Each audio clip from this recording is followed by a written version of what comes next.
Tonight, as Primetime once again has its light shine the brightest, two men will look to compete to take one step closer to the Xbox Championship. Two men at the top of their respective game, and only one will come out on top. A mix of martial arts will pit an outstanding kickboxer against one of the most feared grapplers on the scene today. The first, a marauder of pressure, a man whose sole purpose is to have a range by any means necessary. Lexi the Great, the young ace of the esports. His pressure-heavy kickboxing style makes him a tough matchup for all opponents and is not to be taken lightly. The young competitor has stepped in on short notice and doesn't intend on letting the opportunity pass him by. The other, a ferocious grappler, a man who can cut the cage and make you feel suffocated, and that's before he takes you down to simply one thing: smash. Enter BFAP Dirty Dave. A name rings true to the competitor. Dirty Dave is built for ankle picking. His forward pressure mixed in with a heavy double leg and a ferocious and relentless takedown attempt make him one of the hardest opponents to train and study. What will happen when these two are pitted against each other? The classic wrestler versus a striker. Would it be Lexi's greatest pressure striking, or would it be BFAP's Dirty Dave's relentless takedowns that seal the fight? With all that being said, please take your seats, because Primetime is opening its doors once again, and it's time to find out who is the one. Welcome to Primetime 41. Welcome to Primetime 41 indeed, Doctor. Great intro there. A bit of a change up from the graphic today. We do have Lex the Great versus Dirty Dave as our main event. It's going to be an absolute banger. Joining us in the booth today, we do have the ever so panda Ginger going to be joining us, and Doctor, as you've just heard from there. Doctor, I'll take it back to you. How you feel today? It's a good card. You got the main event of Lex. He's filling in short notice, short replacement. So Dave's prepared for Caliber, but now he's got to deal with Leaks, and that's a completely different style. Further on, you've got the co-main. You've had Jamie Buck sadly put out, so instead we've got Toasty Toes in that spot. So we've got a main event and co-main event on playing replacement games. I believe Saximo's had to fall through, sadly, so again, the top three fights are a bit of a crazy mess, but sometimes that's the way it happens. People get busy, sometimes people get stuck up trees, and so that's the way it goes here, Ginge. Definitely, I'm excited for this card today, Doc. Obviously, the main event is not to take away from Leaks, though. Counter bodywork was beautiful.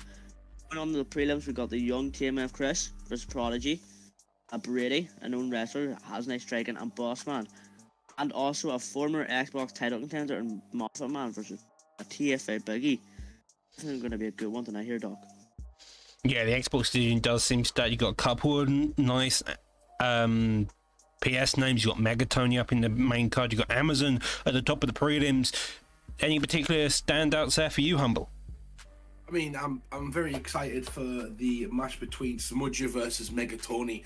Smudge tonight is going to be also headlining the card for Cage Rage, or UFCL they're called, I think, or ESCL what they're called now. So he's headlining a card there and coming over, and he's fighting a couple of fights down from our main event, and that's going to be a show. I know he wants to put on a big time fight so he can make his title run and try and get up there for a title fight. I dig that the PlayStation side, Doctor, as I always have. But the main event, essentially, Doc, that main event's a fantastic main event. I'm really looking forward to seeing what Dirty Dave can kind of bring today. He is somebody that's impressed me. He reminds me of GSP, Ginge. He reminds me of GSP. He's got that sort of mix-up style where he can change it up every single time, take you down, and he never ever loses his cool. He keeps a pace and a pressure on that is formidable for his style. Yeah, definitely. Dave known for his GSP, actually. He's got dangerous side control as well. Isn't grappler. But moving on here, I believe we're starting with our first fight. Brady versus Tech. It's going to be a bantamweight fight, seeing a Cody Garbrandt versus Stock. Yeah, it seems to me like we've got a Marlon Moraes in one corner. He's like a worse Aldo, worse chin, worse cardio. Can still kick your legs out, but the issue is, can you keep your defense high enough to really cope? On the other hand, you have O'Malley, very long, very kicky.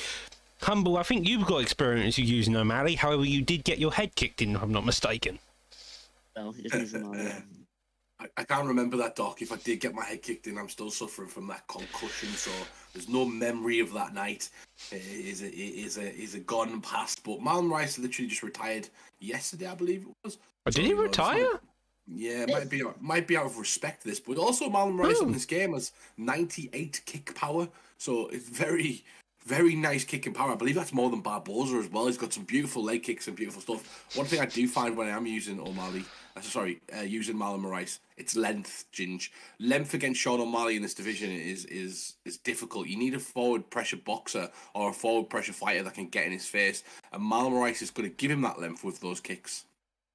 Yeah, definitely, but we can't forget about Sean O'Malley. His kicks are just unmatched, like you mentioned before, Humble. You know them question mark kicks, they can be used deadly at the right range at the right time. Brendan Moraes, no slouch, as we said, 98 kick power, probably the most in the game, if I'm correct. But excited to see the mix of styles we have here today, Doc. So we got Herb. No, that's not Herb Dean. That's Abel Levine. I nearly got the wrong ref here. Marlon's reach is entirely short. He's got some nice elbows, but if you can't get that reach on, you can't get him pushed into cage, you're going to have difficulty. See Brady really flicking between that low block. He's expecting a couple of those kicks to come out. If you're going to fight, if you're going to use Marlon effectively, probably use that, get that jab straight on the ball, and then start getting the kicks out. Kick the legs. We all know that O'Malley's shins are basically glass, it seems like, and that's probably the name of the game here, Humble. Oh, nice work though from Brady coming back in with a nice boxing combination there, and I'm really liking the style that Moraes is coming out with at the moment, and Brady's kind of using that. He's got really nice technical footwork, mixing up his shots, and then goes for a double leg takedown right there. Ginger and gets it. What I'm realising the mistake that O'Malley's making here, instead of using his range, using his kick, he's just going in full force and trying to box, which isn't what I'm doing here. We pick him off with a jab and using kicks at the right range. A lovely takedown there from, well, or takedown, I don't know what you want to call it, but it was nice sitting there from Brady to take it to the ground again. Well, the get up gets denied there, and now he goes to the back mount. Does get denied, both of them making sure that they don't mind all their P's and Q's. A reversal into side control after he tries to take his opponent's back, and now we see a side control which could be deadly with a fake top mount. We end up in half guard here, Humble. Yeah, definitely. Let's just talk about the game plan so far from Brady. He's used some nice boxing combinations, used his kicks to kind of close the distance, or even used them at the end of his punches, which is what you've got to kind of do against O'Malley. You can't throw feint shots. And then he used that double leg takedown to take it off the ground. If you're going to take Sean O'Malley anywhere, Ginger, it's got to be on his back. It's similar to Conor McGregor. They're not great off their back. They don't have a lot of offense from that position. I agree there, Humble, you know, but with Moraes, you know, really known for his grappling, but Brady can find one of the most commonly first grab, and it definitely evens out using his character. Owen, go with him. Finally use range, use kicks, and that's what we want to be seeing. But nice work. Brady not given his position in the octagon, though. Well, O'Malley's starting to get a feel for that boxing, but again, clinched up, lovely change of transition there. You just want to make it all difficult. Again, though, gets clipped, misses the overhand, nearly ducks the head kick as well, and he's again looking for the tight boxing. If you're going to box him on, though, put the pressure on. Lovely sidestep there. Head kick also does land lovely straight as well. It seems like Brady is overall the technical fighter, but O'Malley's length is just keeping him in the fight here. Yeah, definitely. And he started using the jab a lot more. Tex, he's kind of popping that jab out left, right, and centre, and he's making Brady. Oh, Sorry, he goes for the finish. Maybe. Wow, what a shot he just landed right there. Beautiful spinning kick to the face as he was coming in. Ginger reminded me of Renan Barao versus Eddie Wineland. Beautiful shot. Definitely, that kick is known amongst the community for being OP, and if you use it at the right time, that's the stuff that'll happen. Hell, just go straight away right on the side control. And honestly, that was good defense from ground and putting there. Well, we see the back take here by Marlon. It does do the back damage, so make sure to always slam your opponent if they decide to jump on your back. Round 2 starts, and O'Malley coming forward already, making sure he gets the first touch glove now, coming on very aggressively with the boxing there. That's a lovely 4-piece, but it looks like Brady's trying to get time of pullback or something. 4-piece from both of these guys now, and that could play to Brady's sort of game plan if Tech kind of overexerts on his 4-piece at the end of those combinations. That's where he's going to be most vulnerable, and that's the takedowns can come into effect. But I can see Tech just giving Brady a few problems with coming in and making an entry. He's now struggling to time. How many shots are you actually going to throw before I can then retaliate? And that's what Tech's kind of doing at the moment. He's giving him a few different variants to kind of worry with. He's just got to watch his stamina, Ginge. Yeah.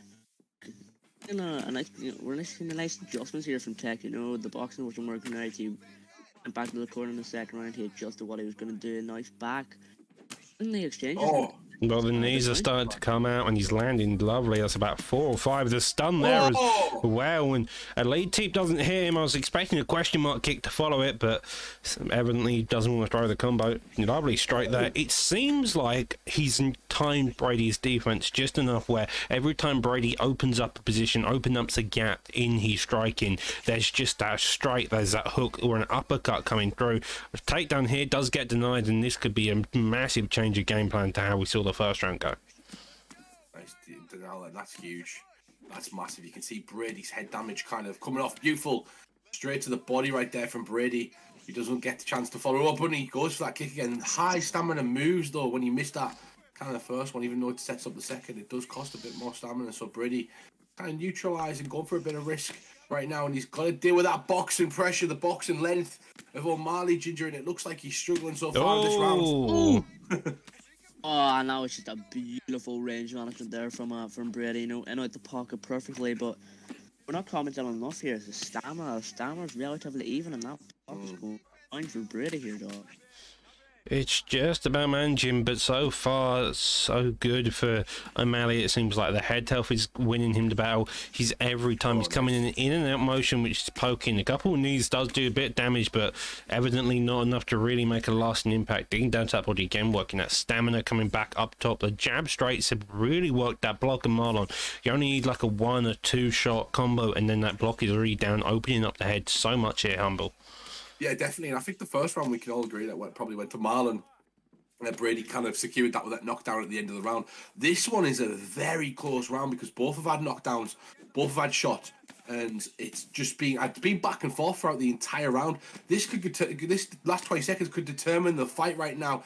And Tech needs to mind his P's and Q's, as my good friend Cyrus would say, Ginger, going into the last 10 seconds.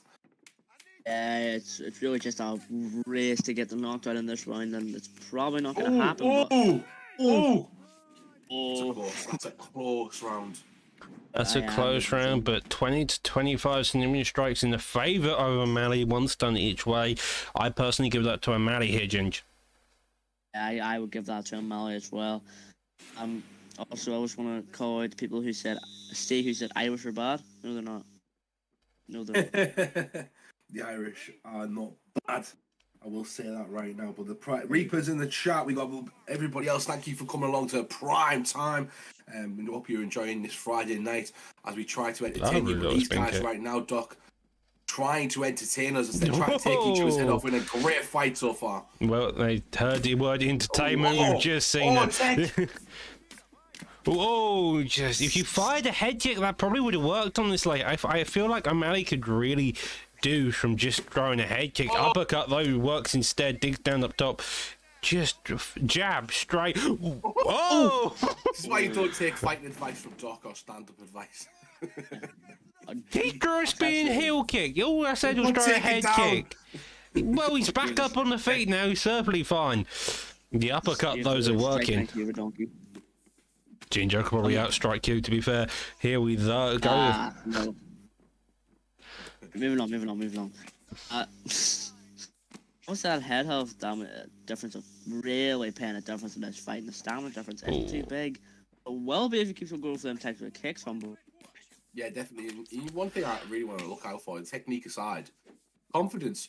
You can see Tech's confidence growing from round to round, and he's kind of landing his own combinations. Now he's starting to really get off certain combinations, which you can tell he's really comfortable as well. Ooh. Oh, beautiful uppercut right there. Goes to the body. Going with the body again, and Tech needs to watch his stamina as he gets drilled right into the rib cage right there, Doctor. Brady keeps moving off to the side every time he throws the body hook. A lead or a straight hook could work. Instead, though, the straight just clips him as he goes for a kick and knocks him down there. Question mark also follows suit, doesn't get it. Catches the body kick, though, putting the pressure on the Marlon, that head health, and blinking non-stop. And O'Malley's happy just to whittle away at it.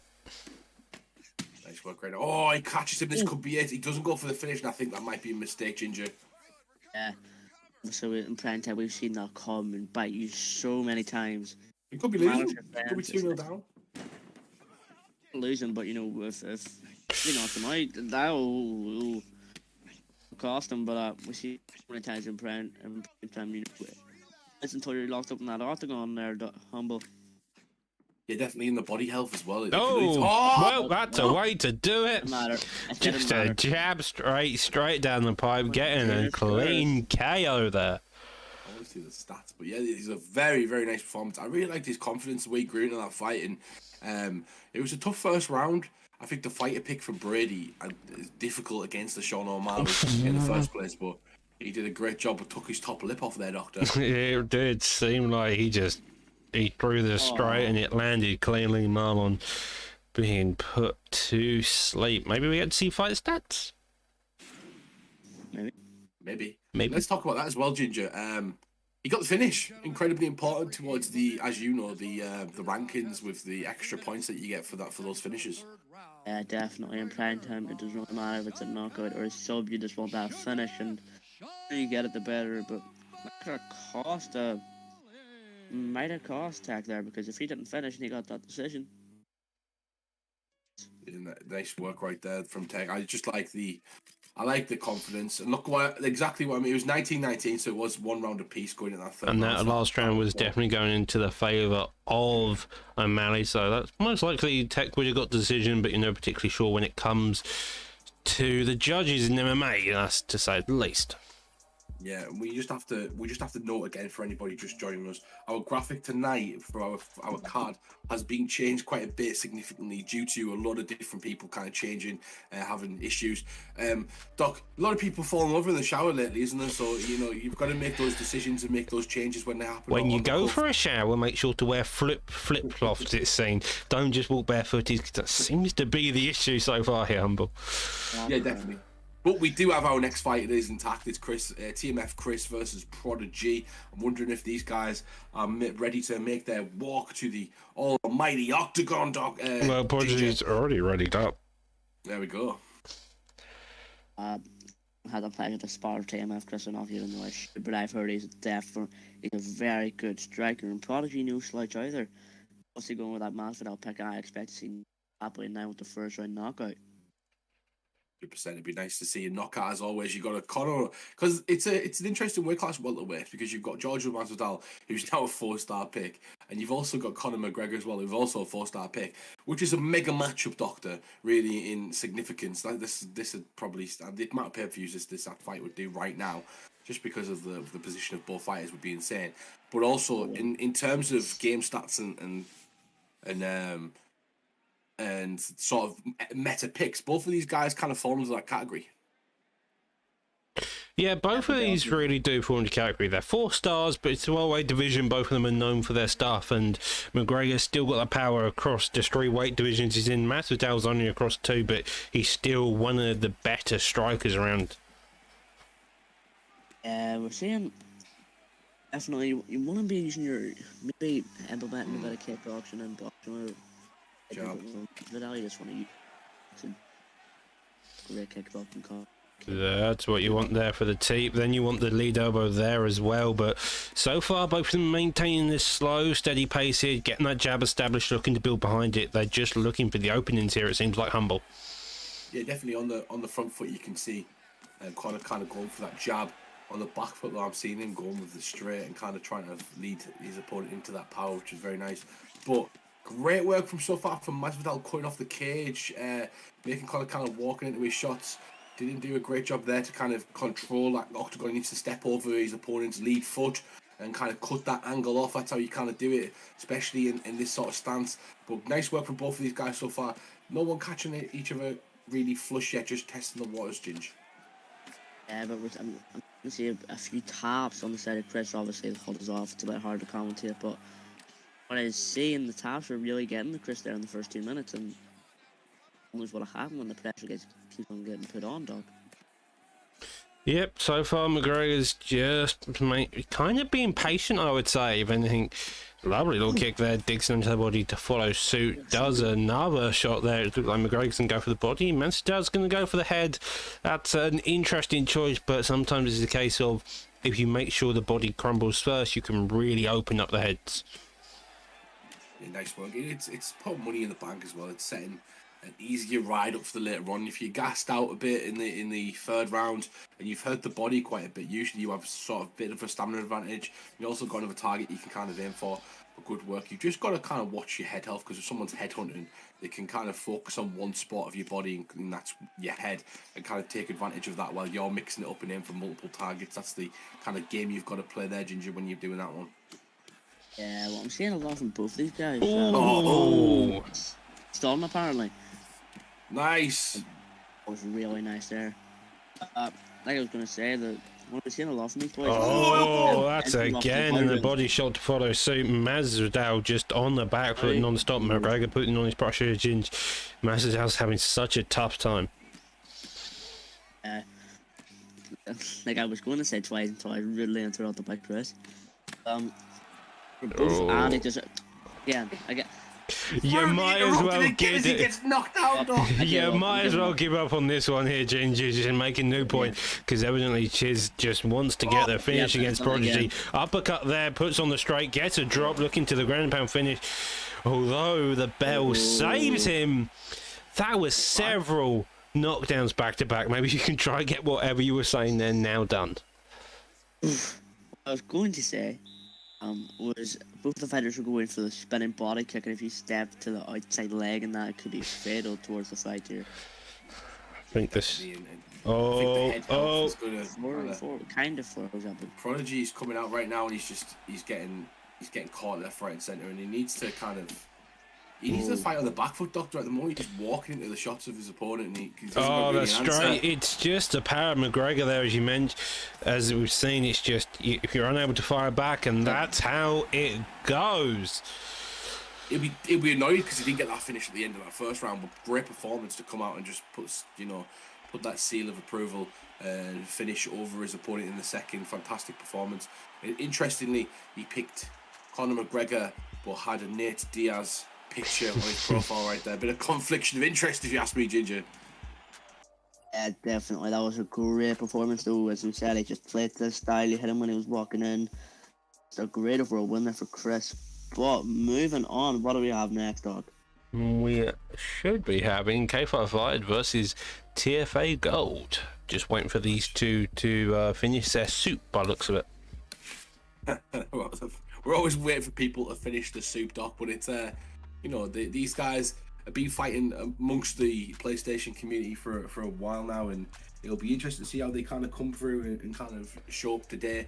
I believe, if I'm correct, K5 Fight has had a few fights already this season. I'm going to quickly have a little look, see if I can find him about. But yeah, he's going to be fighting Gold. I don't know too much about these guys, even though they're coming from the PlayStation. So from my perspective, these two must be... I know K5 Fight's fought a few times, but Gold, I'm not too familiar with, Ginger, so it's always nice to see you guys kind of coming through, if he is a new guy, that is, and kind of putting on performances and making you really remember them in the future.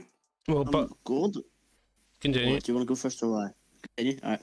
Gold isn't really new, but he's not PG like mid. But I know he's known across the TFA boys. Well, he's one of the better of the TFA boys, if I am correct. But if I fired is no slouch, is if I can speak, this is a very contested battle, and we got a battle of range for here from the looks of it between Hooker and McGregor. And Hooker and Conor McGregor lightweight, obviously. Like Conor's a bit of a cheat, isn't he, Doc? Because you can kick him out welterweight, you can pick him out lightweight, but you do 4-star rules now. You got those 4-star rules, but Dan Hooker. People need to get wise, Doctor. Ban Conor McGregor. You get a ban. Ban Conor McGregor. Yeah, no. So it's the way it works. So the way the bans and everything else is intentional to work is that when you have picks like McGregor on the table, it means if he's there, you can either ban him, and if you don't get the ban, you can pick him. Which might have happened. Like if you're comfortable using McGregor, pick him. If you're not comfortable fighting McGregor, get him off the table. Like it's just the way we're working. There's a lot of options. You have Masvidal at lightweight as well, so and welterweight, so it kind of evens it out in cases if you're comfortable fighting McGregor with Masvidal. But that's your own choice here, though. Hooker has a 96 chin, if I'm mistaken, so he can take a lot of shots. He can pick, prod, and poke at your opponent whilst kicking their body out. You do stand a good chance there. Yeah, definitely. I think Hooker's chin health's very nice considering. You know, he's had some absolute wars in his last two fights. He hasn't looked kind of similar. He's also been knocked out at featherweight as well. So, you know, you've got to take that as it is. But he's a long-rangey fighter. He likes to fight with his elbows and knees. He's very similar to a Paul Felder sort of fighter, and actually went to them 2 fights. It was very neck and neck and very even. Also has the takedowns as well, which you've got to hold up. And K5 fight going for that right there. Beautiful takedown defense though from Gold. Don't change. K5 Fired would be the 3 league fights I've had from me. He's grappled me. He's tried to grapple a lot. He seems to be using his range pretty effectively on the feet here against the McGregor, but hold off really put on the pressure. Oh, that was nice. Hooker, though, good job at getting straight out of the corner, now back on the back foot. He's having a bit of difficulty engaging the jab, straight not landing. The elbow does there. And McGregor so far, mainly controlling this distance, mainly controlling the land. Lovely little counter there, drops him as well. Need to follow suit and ground and pound, looking to get this finish early on. Good recovery there, Humble. Yeah, good fluidity in his shots right there. He was throwing really beautiful combinations leading up. That was a nice sequence of events. He stringed together Doctor, and he did a really good job of kind of pushing these shots. He nearly catches him with a slip elbow. I'm really liking what I'm seeing from Golden for Ginge. Yeah, I'm liking it too. And lovely kick there. I wouldn't like to see kick something the lefty line perfectly like that, but get back at him. If Hooker, you know, I can't get him. Well, happens to me all the time. Speaking of this bang, hit each other. Next mount, he's going for the finish and he gets back up. Great work right there from K5. But he is in trouble at the moment. He needs to find some sort of counters to the counters, Doc, because he's getting caught every single time he's aggressive. Yeah, every time you're aggressive, and that's the issue. Sometimes it's about just making sure your defense is fine when it... Again, as you mentioned, a straight there lands clean. McGregor just has his footwork. He knows when to come in, he knows when to come out, and that straight of his is just landing cleanly every single time here. Oh, lovely pullback there. And we're just seeing pure offense by McGregor, and this could be it. Nice work right there. Good defense from the ground and pound. Defense from K5 Fired, but he's in trouble right now, and Golden Kid's realised that if he gets back to his feet, he's going to have a better opportunity. Going for the takedown right there is Dan Hooker. And the last shot. Wait, can I ask a question? The timer stopped 2 seconds ago for a knockout, and then Herb Dean still allowed him to finish him. Did that man steal Herb Dean's wallet? What was Herb Dean stopped the fight and let him land some more shots? That's disgraceful, Herb. Get that ref fired. The uppercut, putting him out cleanly with a one shot to finish it all off. Regular Herb Dean call there. Faster Herb Dean call. Yeah, nice work. It was a beautiful performance. Let's talk about performance with Golden. He's come out there and he showed how clever he is. He had a mix of beautiful counters and combinations and just great timing and fluidity in his strikes, Doctor. And if I'm playing against him, I'm banning that Conor McGregor. If I get the chance to, you know, we'll remind everybody else in the chat as well. You know, the way that kind of works, because some people were asking, is I think it's the lower ranked opponent gets first fighter pick, and the higher ranked opponent gets one fighter ban. So if you're the higher ranked opponent, you can ban that whoever gets to pick first. You can ban their pick, so you can say, right, I know you're getting a pick first, but I'm going to ban that Conor McGregor, so you don't kind of get to use him. The bans happen before the picks, just to make sure that you're on, just so you're not, so you're not being completely chosen on them. But yeah, that's the intention of the ban, is to make a bit more fair play, especially when you get up to the main card. It gets really interesting because you have weights like bantamweight, in which Yan is the most dominant pick there, and you have weights like middleweight, where Whittaker's the most dominant pick there, and so you still have other options. It still makes it just a fairer fight, or if you wanted to, you just don't ban. It's your choice, it's your opinion, but you do, the ban's on the table and there's an option there. I think it's just a great counter tool to kind of pick that OP sort of character, and also we stopped those mirror matches because we were seeing a lot of the same matches throughout a card, sometimes 7 or 8 fights with the same fight, and that's just not good for the viewing audience, and also not great for your dexterity in fighting. You need to be able to play over characters and kind of show your skill off rather than just using the meta picks every single time, Ginger, and it's been working so well lately. We've had great fights. Obviously, as we get out them prelims, we move to the main card, it changes, but yeah, next fight though, Doctor, I believe it's gonna be Why Salim did have put out. Jacob has seemingly been lost to the ether, and so that fight has sadly had to been scrapped. Oh, that has.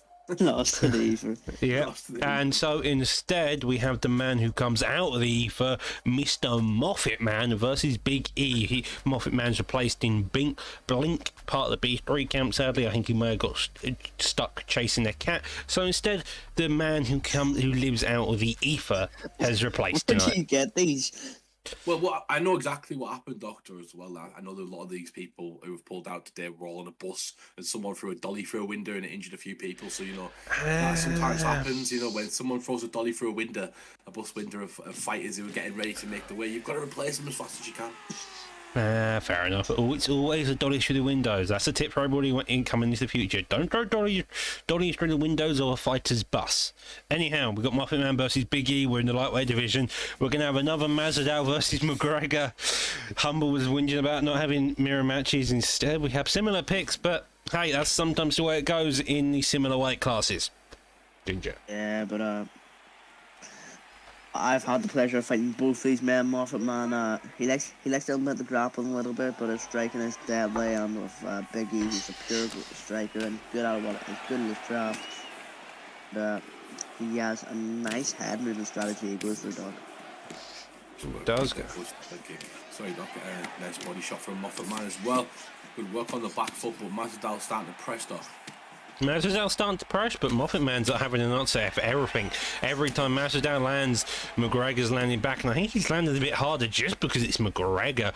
However, a couple jabs come out, a straight follow suit does get blocked, a straight low, and a lead hook trade there. Oh, nice body kick. Pushed him back across the cage, Ginge. Yeah. Moffat Man going in with some heavy blocks. Ooh. And again, he's using that double jab to break down that block, and we see that. Oh, that works. And that's the thing as well. Like, people don't really understand the method of the double jab. It's basically to move your head off center line, and then obviously you can do one of two things. You move your head off center line, or you mirror your opponent. And if you mirror your opponent, then Moffat Man's ready there with a slip. He slips his head off the center line as well, and he does the correct sort of action to counter the jab, and he's ready for a beautiful slip counter. Well, interestingly, the most effective shot of tonight's entire fight, it seems like, is that leg kick. You've seen the jabs, you've seen the lead hooks, but have you seen McGregor's legs being kicked out? He's playing like Poirier. He knows the way to beat McGregor is evidently through the legs, and that's working fantastically. He's getting clipped a few times in the head, but as the legs go down, you lose that power, and that's probably what's going to play the most effective game for Masvidal if he doesn't get clipped again by McGregor heavily. What a lot of people don't realize about the leg kicks is they actually stop the head kicks. When if you see they're going for the legs a lot, you want to block but down when you're out of range and kicking range. When they do it, you can just go for a head kick and bang. It's just fun.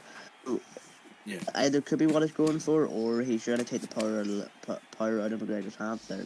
Yeah, I'm looking at like my sort of style with the leg kicks is I don't mind people kicking my legs. I've got two, so I can try and pepper your head away, take a lot of the range, win some points, and kind of set myself up later in the fight to take your head damage down. If you want to take my leg, that's absolutely fine. I'll sacrifice a leg for a lot of head damage. I don't actually mind, because you've got to. The issue comes, as Ginger says, is when they start mixing up to the head, because that's what it does set up. But if you switch stance, I'm comfortable in the opposite stance. It depends if Moffat Man is as well. He might just be looking to try and get ahead on the head health at the moment, Doctor. Well, Moffat Man's currently switching between the stances. He was at orthodox there, switched back to the natural southpaw. McGregor, both legs being semi-kicked out, and we're back to this jab game, looking under the duck in the head movement. And Masvidal has kept him in the game mainly just to stop him from getting all the way blocked down. But this fight has been back and back. You've seen pressure from both sides, with Masvidal really taking on the pressure at the very end of this round. Oh! Well, in here from Moffat Man is just getting these nice little clips.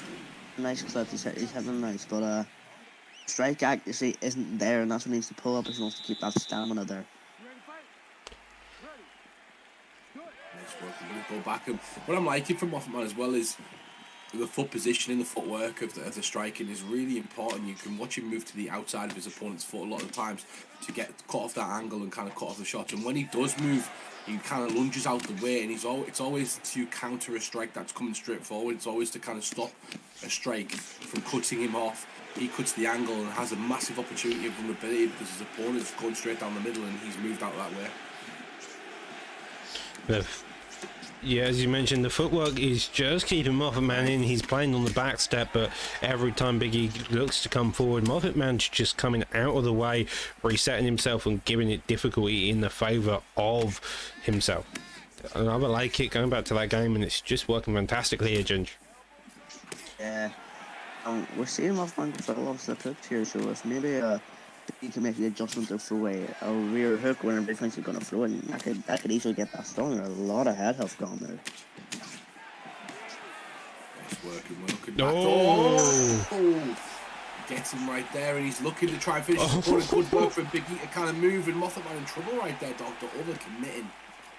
Yeah, he did. A rear hook did it. A body kick landed there. A bit of that body work could probably get the cardio of McGregor down just a bit, but instead, going back to those leg kicks, does sidestep the jab, gets a straight off, a slip straight, nearly putting it down the middle, but a couple of jab straights back on the back foot, and both of these opponents are just looking for any real shots they can, but their defense is staying fairly high, but they're also, in general, just making sure that their aggression is just high enough and not overcommitting. Oh, nice work. Humble said earlier that he's got two legs, and not Humble. Moffat Man's about to have one collectively because half his health is gone on both legs. That's a good job as well. Like Big E's doing a fantastic job to kind of mix it up. He's just got to stop taking the head damage, because the head damage is that's what's gonna get you the knockdowns. It's gonna get you the big effective stuns in the round, and if he can start to negate that back in his favour and kind of catch Moffat Man coming in because of the leg health, fantastic. But he needs to really start setting up his kicks sooner rather than later, Doctor, because at the moment it's looking bleak for his head health. Yeah, I do agree, but that leg is blinking. If he's looking to get a leg KO, he's going to need to play more aggressive on that leg, because they're only just blinking. The stamina low nearly gets clipped by the spinning duck kick, and now on the front foot again. This seems to be the tail of the tape so far. Masvidal comes forward. 30 seconds to work, Ginge. Gassed out, body kick there. That body is probably really low, as I'm seeing Moffat Man go task throughout the whole fight, but he's showing he's made a pure heart. Oh, nice counter. Head movement right there. Great fight. What a great fight this has been so far. Great fight. Wait, we're forgetting that Moffat Man is a former Xbox title contender here, and Big E is just having a point-for-point battle with him. Yeah, and he went, I think it was like 8-2 last season, Doctor, where he had a fantastic run of a streak of events. I mean, I think the only people he kind of lost to was the champion. And I think he lost to Pudgy, yeah. I think he lost to the champion and Pudgy, where his two main lost. Everybody else had a bit of difficulty against him. As you can see, that kick clipping him cleanly. So far, the tail of the tape this fight has been Masvidal comes forward, McGregor's on the back foot, but he's making him pay every single time. And when Masvidal looks like he's got McGregor hurt, McGregor comes back and just makes Masvidal gas out here. Do you want to go? Nah, you can go. Moffat Man's done a great job in driving stamina here. It looks like he's getting very, very careless with how much he's throwing out here. It's going to pay out here in this last round. We're going to see how much it pays out. Yeah, definitely hasn't. I haven't seen Moffat Man fight this much this season, Doc. Maybe I'm wrong. But I think it's his first fight. That's what I mean. So I was thinking it might be. I think he did fight in the Xbox Grand Prix. Maybe I can't remember how he's quite got on in that one. But, he apart from that, I haven't seen him much this season. So maybe like a new reinvigorated Moffat Man. I'm just liking the dexterity in the exchange of shots, like we talked about. Headhunting's one thing, and you've got a bit more of a style from Moffat Man of kind of headhunting slightly, but you can see the body work coming through. But Masvidal and Big E has done a great job of mixing up everywhere, and he's given Moffat Man a load of trouble to worry about everything essentially, Doc. Well, you've also, he's made every place vulnerable, but the stamina of McGregor, as we've seen the pace that both of these fighters have been put on for the last 2 rounds, coming up for 3, and his stamina's so high, now looking to try and get a finisher's type. Big E currently on the back foot finally, albeit a kick slip counter does slip that, knee follows suit, and again though Big E's having difficulty just trying to make the read of any type here. We're going back to the body, and he's going press to back, and it's kind of Moffat Man's on that back foot, and he's had some really good counters, but also he's been struggling against that back foot. Oh, nice work, Big E. Needy got him there, Ginger. I'm wondering, I'd love to see the stamina of Big E right now, just to see where it's at. Because, this could be it. Wow. Oh, he got him. Oh, he didn't throw. Shoot, that rear hook would have been it if he landed instead, though. McGregor's still in the fight, still holding dearly to this. The leg kick blinking again, but that doesn't mean much when he just isn't throwing the leg kicks anymore. Nice block right there. I mean, it still kind of pays a bit in the punch power, but when your head is that low, it doesn't really matter. Oh, he catches him. This is it. Big E's going to try and finish Moffat Man now. He's going against the fence. The punches comes in. And Big E might be feeling it. I don't know the scorecards for this one, Ginger. But I do remember Moffat Man's had some stuns. He's had some rocks. The earlier part of that fight was definitely in Moffat Man's favour. The latter part of this fight is definitely in Big E's favour. This is all play for with 55 seconds left. What a fight. Overhead, he's going to duck it. Oh, he goes for another overhand. He misses. Oh, I don't know about you, but it's my This is a close fight. It could look for anything instead, though. Gets to get up. 20 seconds left on the clock. Moffat Man's probably up on the scorecards and just needs one thing to do it. Gets the leg kick, a 1-2 head kick, anything for the desperate measures of Big E here. And and then knocked down. That last moment could have won him the fight. What a fight. That was a great fight. What a love to see that as a 5-round fight or something in the future if they ever get up to that position. But both guys, credit to both of them, they're fantastic competitors. You know, we always have great competitors on the early 6 stages as the card, Doctor, but that was a phenomenal fight from both guys. That was a very clean fight, very simplistic fight, and overall a very effective game plan implemented by both of them. It just seemed like, though, McGregor had the better game plan here. I'm not quite sure. I think BFAP started coming on, but the late knockdowns, Ginger might. Wow! What? 29-28 in the favour of Big E by the sounds of it. That's... Can we see the stats? I think we need to see the stats. I had Moffat Man up 2 rounds there, the first, and... but it's probably if it's a... Oh, 21 significant strikes in the second. That's definitely one of them. And then that round could go either way. That round is... The first round is McGregor's. The second round for me is definitely Masvidal's. And then the third round... Oh. I'd be mad if I was Moffat Man, let's just say that. Yeah, I think I would be mad if I was Moffat Man. That's 2 extra stuns in that favour, that third round. I'll tell you something right now, boys. You've got to finish your dinner. You really do. It seems. You can't leave it to the judges. Dana White used to say this quite... At the end of the day, these judges are unpredictable. You don't know what they're going to do. And in a close fight like that, there is really no loser.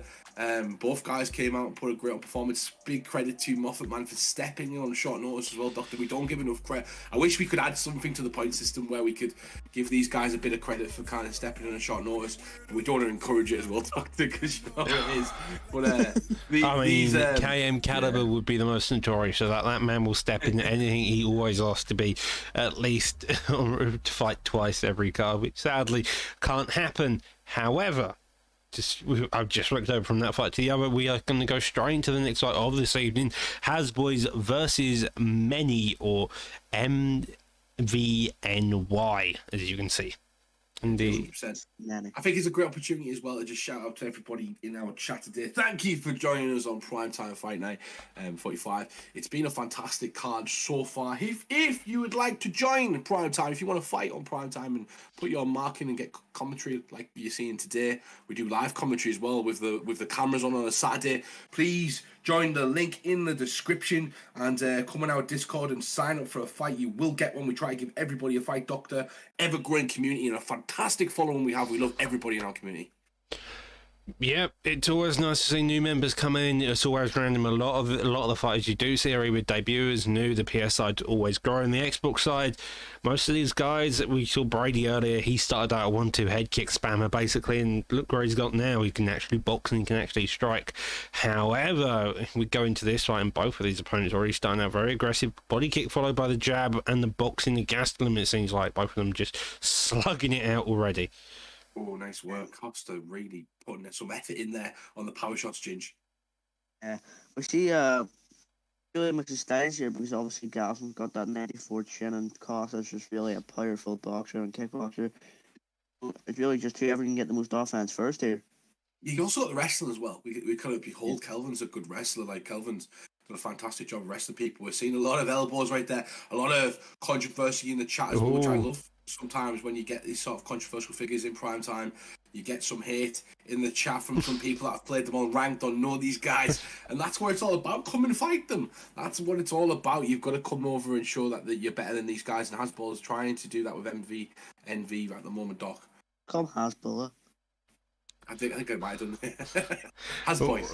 Hasboy's just putting on this pressure though. Masvidal struggling to get Masvidal. I've been commentating in the match. Costa having a bit of difficulty, although he's coming back, worked that block, get through that block and landed a couple more shots. He's got the power, he's got the chin. It's just a case whether he can put it all together to really make Hasboy suffer here. Definitely. Nice work. Go on, Gigi. Head was pretty even. Stamina's getting different, and yeah, the head was not even anymore. Commentator's curse as usual, especially when I'm in the booth talk. I think Matty D has it worse on commentary. Curse, however humble by the looks of it. Gaslam's just happy. He's shorter, but he's just going to stand in the pocket, grow and land every shot he can here. Again, knockdown and looking to get the finish here. Ground and pound 10 from Mount. He's going to try and get him over. Costa's got to get his defense going. He looks like he's give up. Control may have died. And it is all over. We look for a rage quit as well. You love to see it, Doctor. Maybe a rage quit. May have not been a very early turn off on the stream, however. So, I'm particular. Yeah, it's most likely a rage quit. I do agree. However. That's a very quick round 1 KO for Hasboys. That leads us into the next fight, same console, but in the featherweight division now, dropping down a couple of weights, we have Steve versus Bossman. Sprung sadly couldn't make it. He got stuck in traffic, I believe, possibly due to the dolly that got thrown into the bush as well. And now these two are on the card. By the looks of it, we're going to have Josh Emmett versus Edson Barboza. Ooh, let's give some credit, by the way, to Hasboy. He came out, fired away, beautiful combinations. He's currently ranked. He's currently got one loss on prime time this season. Moves to 1-1, and he'll be looking for a bigger fight moving forward. But great performance from Hasboy. No, it's very true. Great performance, lovely pressure. To be fair, he looks like he'll be a very solid opponent to really make someone suffer if they can't keep their defense up high enough. Steve is kind of similar in that aspect, though. He has the pressure. He's normally a McGregor user, evidently in the featherweight division, though. You can't go McGregor. This is still the prelim, still 4 stars. Barboza, Bossman, apparently he's been well respected in the community. Looks like he's an upcoming talent. I think this is his debut, if I'm not mistaken. 2 wins in the favour of Bossman. So could lead to it being in his favour. However, we're under the big lights. This is a league fight. Different rules set, different rules apply. The nerves kicking as well here, Ginge. These two are both Irish, which means they're both also McGregor mains. So I both of them are also McGregor mains. Bossman also, he has a TikTok. He makes a lot of stuff on TikTok, and he gets us following there. Nice. We're up against an OG and Steve been here since Prime Time for a long time, so I'm excited to see what happens here.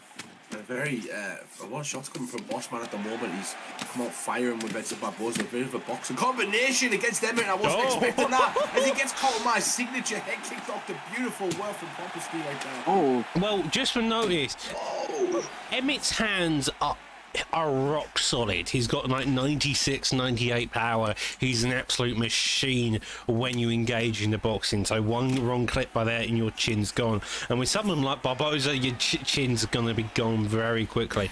However, it looks a bit Barboza's realised that maybe the kicks are the better option. He did have very good boxing to begin with, and now Emmett's starting to take over. He's playing on the outside, which is an interesting choice, but somehow working still here. I feel like I'm watching two Conor McGregor men play with Conor. Oh, beautiful work from Pompowski. Loves that combination. It's really deceptive as well, Ginger. And a bit of light on that. He throws the lead hook, throws the straight and the head kick, and that's deceptive because people don't expect the kick to come after that. It's really quick, especially if you step to the side when you throw it. I would like to describe Steve as a chef. He's a whip up whatever combo he wants and makes you eat it. Really Makes you eat it.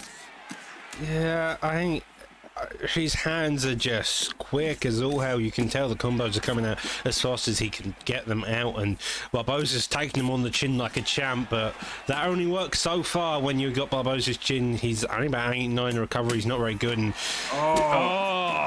he's dropped him. This could be it. That Big shots coming from him. Lovely He gets back to job. his feet.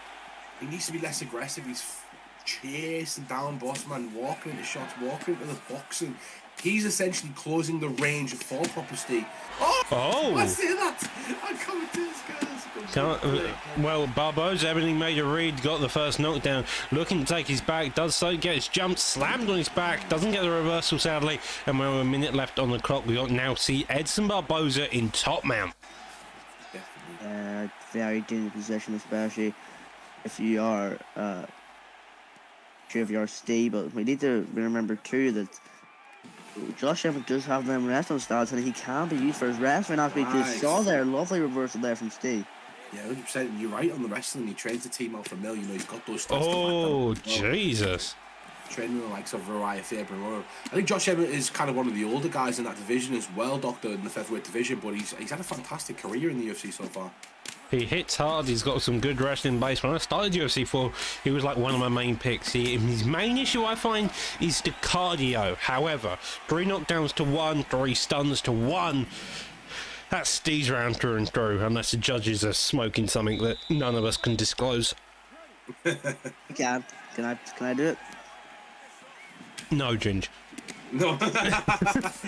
We move on and he comes back out. These two are going back at it. Ginger, Emmett coming with the boxing pressure as well. I'd like to see Bossman use his ranged injury. He's not really using that range at the moment to kind of land the shots he needs to land.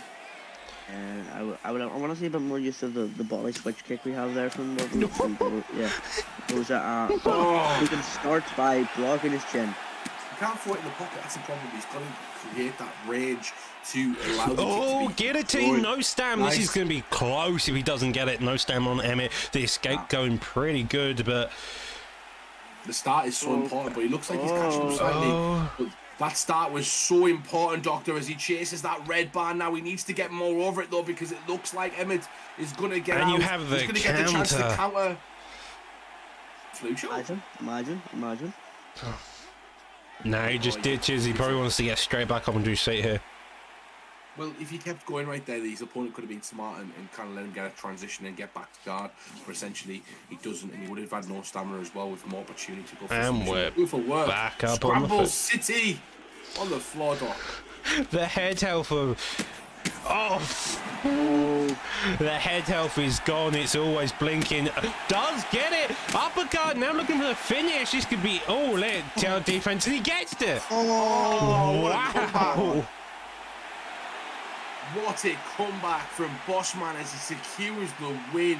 That was an absolute slugfest, Ginger, and a fantastic fight. Prime time guarantee every single time.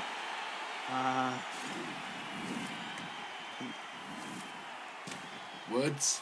That was a fight. That happened. That was fight of the night. Call Steve Chris Rock because he just got slapped. Jeez. That's Boys, we just going across the commentary booth here. Come on, Where's the laughs?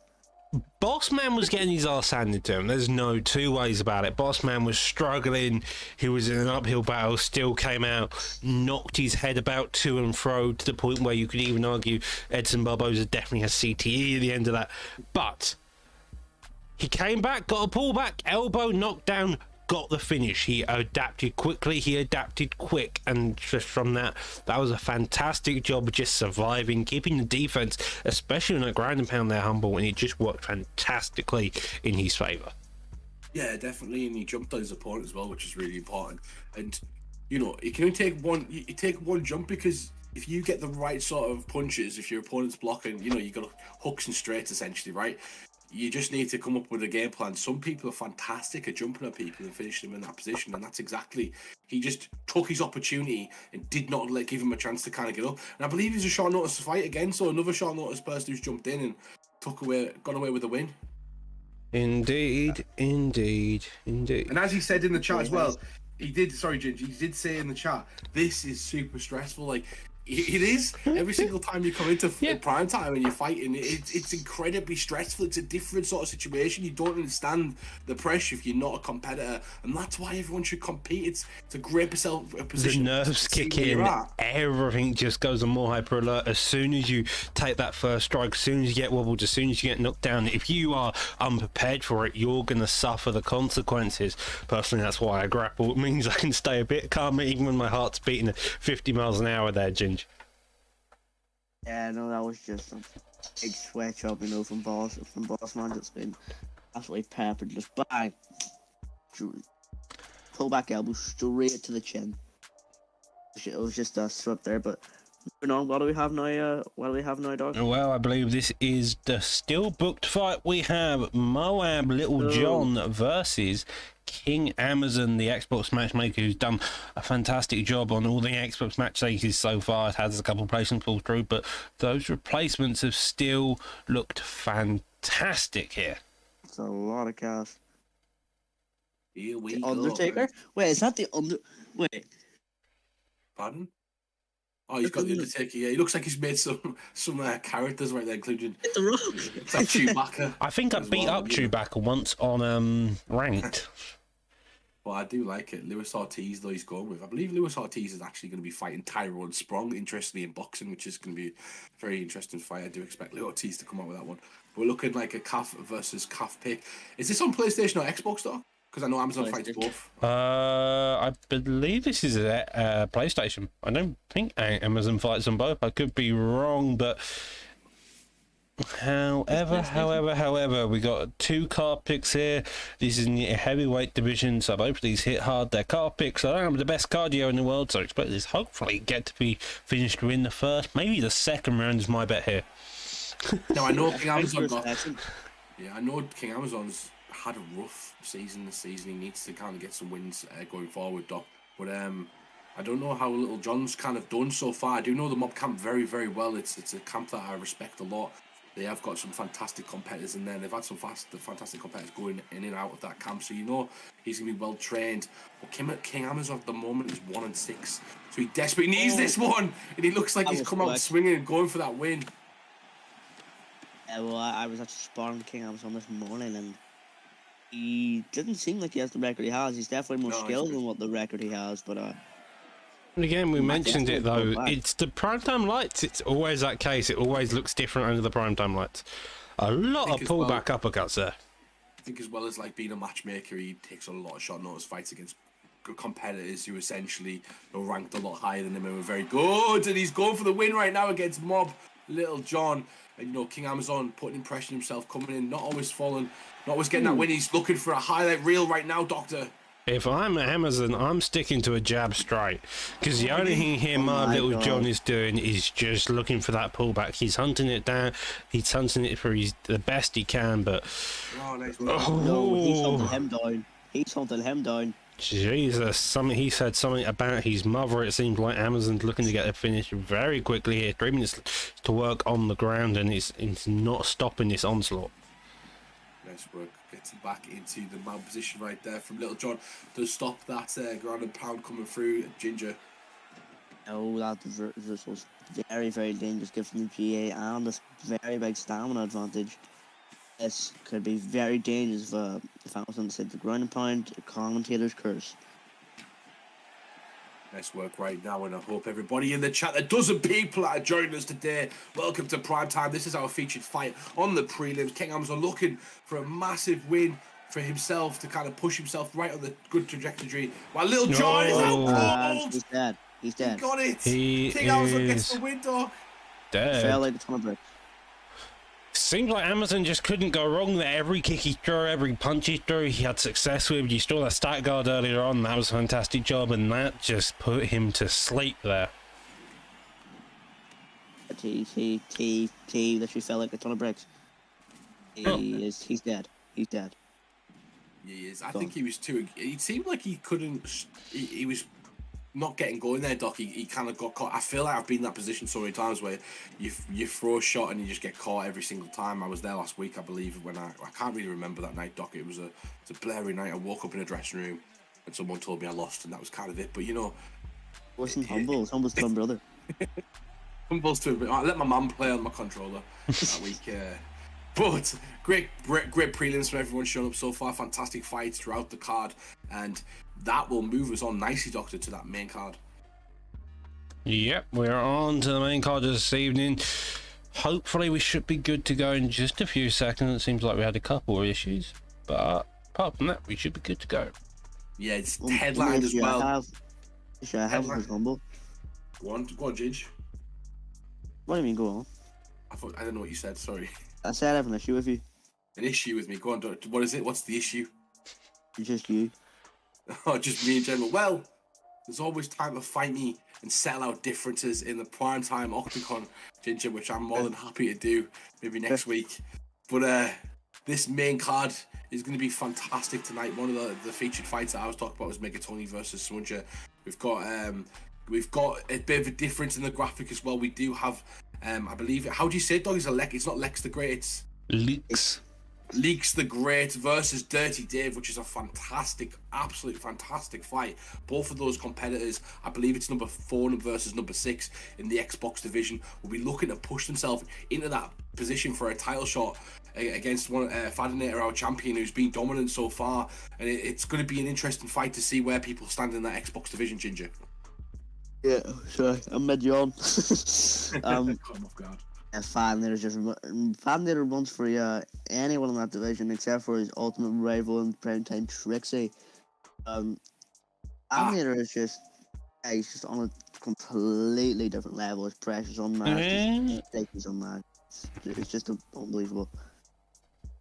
Slight change on tonight's scheduling. We do have Broomstick versus Joe Rogan, which was already booked. Sadly, those two have been stuck wherever. Humble, maybe you have a bit more information about those two. Say it again, sorry.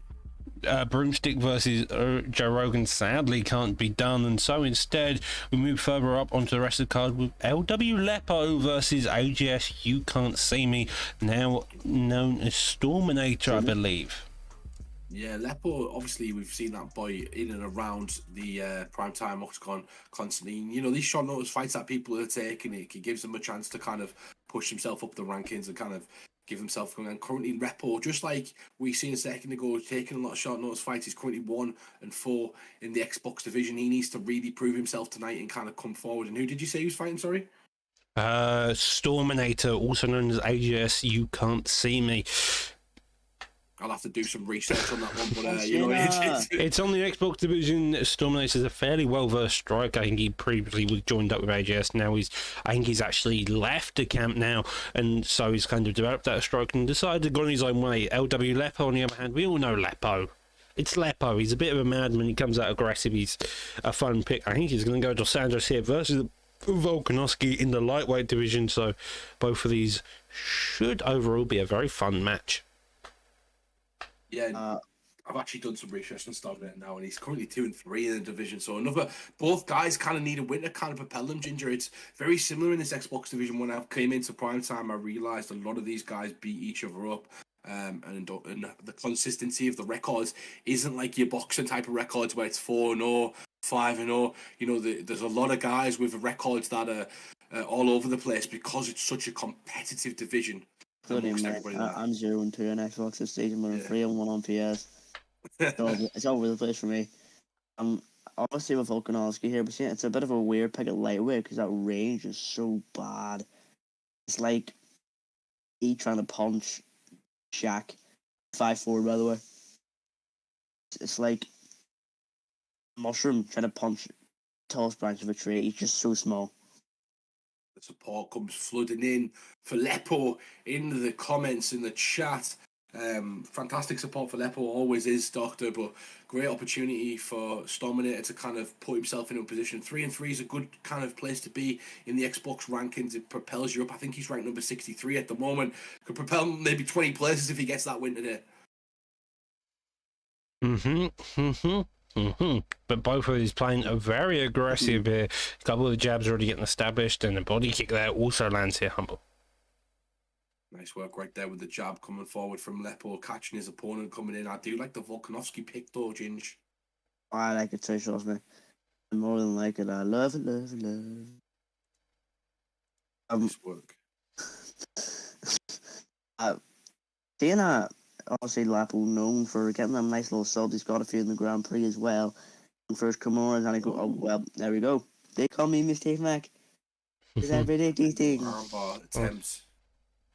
It looks like the escape's imminent. No, the escape's already doing. Does decide to ditch on it fairly quickly. Lepo now still got the top mount, still got the position to hold it. Instead, though, we see the half guard, and this wants to be the pace. You've got 2-3 minutes to work. It's a very slow pace. Get a bit of the ground striking done and just maintain it. However, though, lovely slip there by Storminator.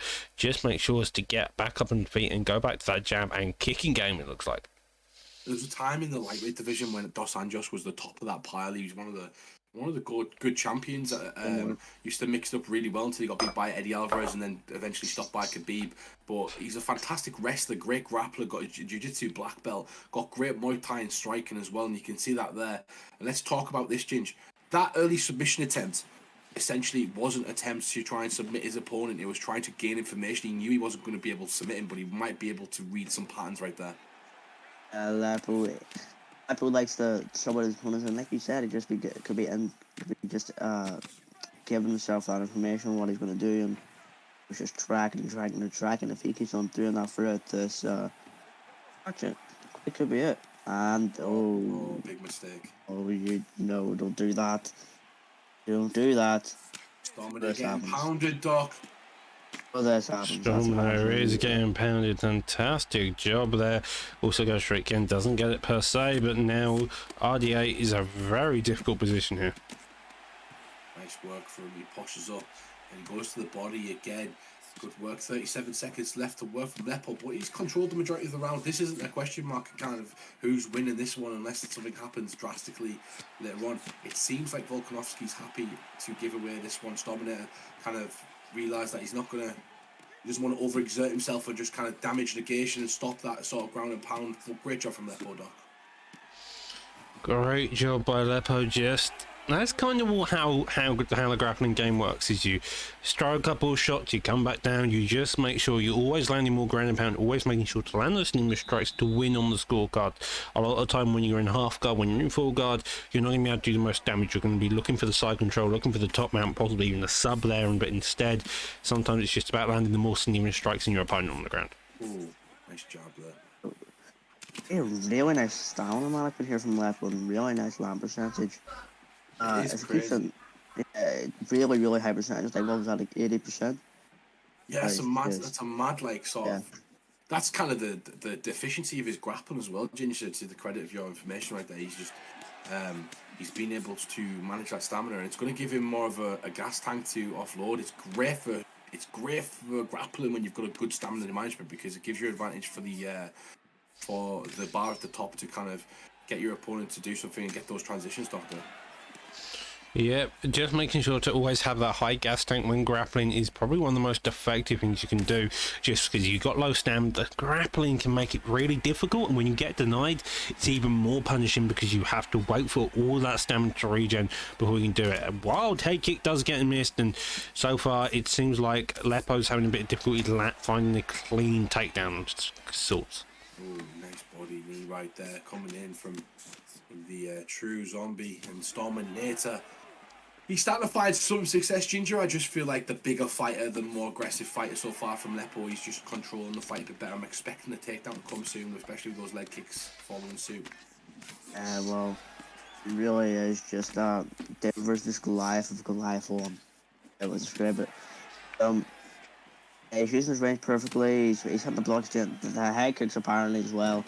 And the takedown follows straight down, doesn't get denied on the side control, does get denied there and flips straight over. Storminator may want to break off. You got to expect him by how well he's been doing on the feet, but who knows? Work right now, and I mean the tables have turned right now. You've got Storminator on top. He actually changed it up. Very interesting. I'm really surprised, Ginger, that someone like Volkanovski's caliber of striking and grappling. You know, the ground and pound for Volkanovski, the ground game, his stats, they're very good. So Storminator clearly showing like does not want to muck about on the ground with Lepo. Obviously, like I mentioned before, Lepo does not slouch on that ground. He doesn't slouch against anyone he goes against because he is just, I just chef's kiss. Lovely on the ground. He knows what to do. He's perfect at the sub offense, the ground and pound. Is it all really? Never thought we'd see Ginger blowing a kiss to Lepo on the commentary booth, but that's exactly what we're getting today. The seal of approval. Oh, he gets a massive head kick right there. He's landing a doubled it up. Doc, very tricky when people start doubling up shots that you don't expect. Very, very tricky, and if you don't, it's also very effective for leg kicks. Actually, doubling them on leg kicks is sometimes one of the toughest decisions you can do. Nice work right there. And this is what I love about the community as well. You currently have the guy in the main event, Dirty Dave, giving them advice about certain techniques in the chat, giving people sort of insight, and that's what the Prime Time community is about. Ginger, growing as a community, helping each other out, becoming the best competitors. We have to put on the best fights, and it's all about having fun. It's all about congregating on this Friday and Saturday nights, bowing to each other, showing each other respect, and enjoying yourself. It's a game at the end of the day. This is what we do. We come out and we have fun, and these two are two competitors that are truly doing that night. As you mentioned before, fun, but it wouldn't take it like that. But as you previously mentioned, Dave and giving some tips, that man went 2 for 2 with greatest Xbox fighter in the division at the moment. Fan leader, but obviously he's giving out other people his knowledge, and that's what the community is all about. You know, just helping each other evolve, having fun with each other, trying not to rage at each other when we beat them in a league fight. So it's all fun in the community here. Well, we are back onto the ground. Does go for the hard guard, gets reverse, so seems like Lepo can't repeat the same thing he had in the first round, and that's been the real difficulty of it. Lovely fake there, does try to go it, but the posture up's a bit too quick, and we get a disengage from Storminator, and now putting back onto the pressure. Lead hook, a leg kick also for a suit, a slip hook as well, and an uppercut nearly gets him down. Nice. A question for yourself, Doctor. Who won that second round? Because that second round for me was rather close. I'm not quite sure who won it, but I do remember there was a lot of opportunities for Storminator, including the grappling offense or the grappling defense to grappling offense from Storminator, similar to this one. And it could be one apiece going into this one. So far, doing a fantastic job of stopping Lepo from kind of getting going. I really felt the momentum from the first round there. Obviously, not sure domination from Lepo, and where Storminator just said, shove it the second round, because he just came back and he's doing the same in the third round. He's using the heavy boxing, he's getting the health down, but he needs to watch for them type of spinning elbows here. Oh, you get to check. Oh, so close. It seems like one wrong move by either one of them is doing it, and it looked like Storminator was the one who made the wrong move. Lepo's trying to get the finish, a takedown, now getting shot by the denial there. This could be dangerous. Oh, he gets away with it. Very interesting there. Oh, beautiful work. He comes after him. Oh, nice work. Tries to finish him again. Doesn't get the opportunity. Back and forth round so far. Both guys want this one, Doctor. Beautiful uppercut coming back from Lepo. And this is a close fight so far. It's razor close. Who wants it most at the moment? These two are banging it out. Ginger, great work. But what's happening here? He's going to go for the finish. This is control the tide. Oh, no. What's going to happen? You hate to see it. This is just a battle of absolute attrition here. Imagine that was the defining shot that's going to win him the fight. Get You KO, gotta- calling it. it might be as well because he's going after KO. it. Oh, he's going to get it. 10 seconds left. KO. 9, 8, KO. 7, 6, 5, 4. Oh. He does it! Well, Days. what? And that might have been decided by a disconnect, Doctor. Another one. Charge your wow. controllers is all I ask. Fantastic no. job there by Lepo again. Finish. That was a close fight. He's That's the still thing, blocking. Like, Ginge, you've got to kind of.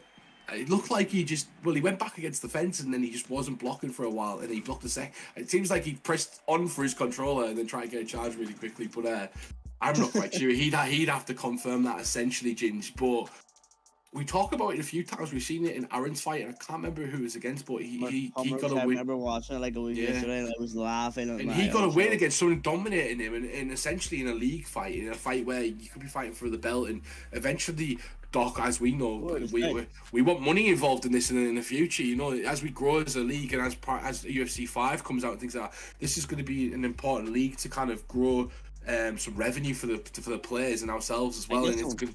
You know, that's important. You got to charge your controllers. You got to be professional. Do I get some? My question. Say again. Some money. You get some. What for? Anything. They're probably just getting the blind person here. Well, as I'll be at the Ginger award. just goes on being Ginger, well, we shall introduce the next fight. Congratulations to Lepo, condolences to Storminator. Stuff happens, make sure your controllers are charged. We've seen it recurrent times. It's a really interesting case. Primetime guarantee, good fights. Also seems to be a primetime guarantee, at least one controller disconnect every 2 cards. However, we're now moving on to a PlayStation 5 this evening. Megatoni versus Smudger in the welterweight division here, Humble. Yeah, definitely. And this is a fight that I had my eye on. Currently, Megatoni coming in as 4-4, a true veteran amongst the league. He always signs up for fights. Had 8 fights this season, which is insane. And then we've got Smudger kind of coming in. It's BMF stud Smudger. If you don't know, BMF's camp. Sorry, go on. Megatoni has Sterling Sorry. background with a fucking Noski. What the? This is like. So, I don't know what his Ginger's on about, but anyhow, we continue. Both of these are in. I assume he's on about the Megatoni and the Volkanovski picture with the Sterling, which has apparently confused him, but that's Ginger getting off topic. Anyhow. Let's get straight into this fight. Both of these opponents are well versed with each other. They know what they're doing, as Humble introduced, and both of them have the possibility to get the fight finished in any way possible.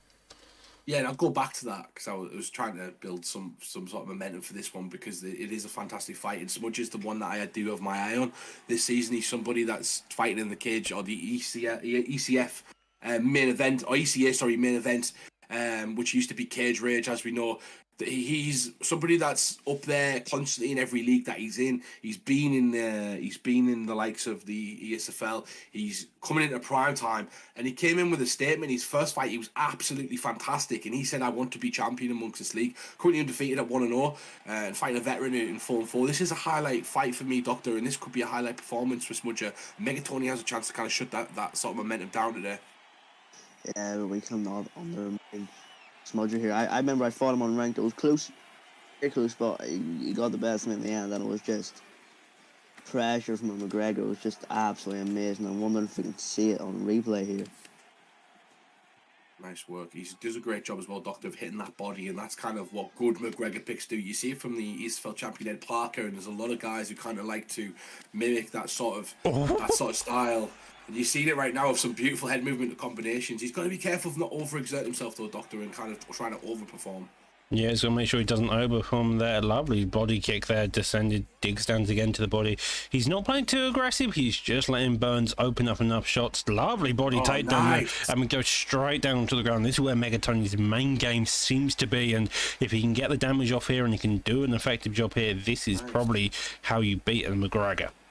And what a pick to pick as well, Ginger. Megatoni's gone with Gilbert Burns, who we've just seen kind of going upset performance. Not a win, but he got an upset performance against Chimaev, and he's trying to do the same against a really top competitor amongst the world at the moment in Smudger.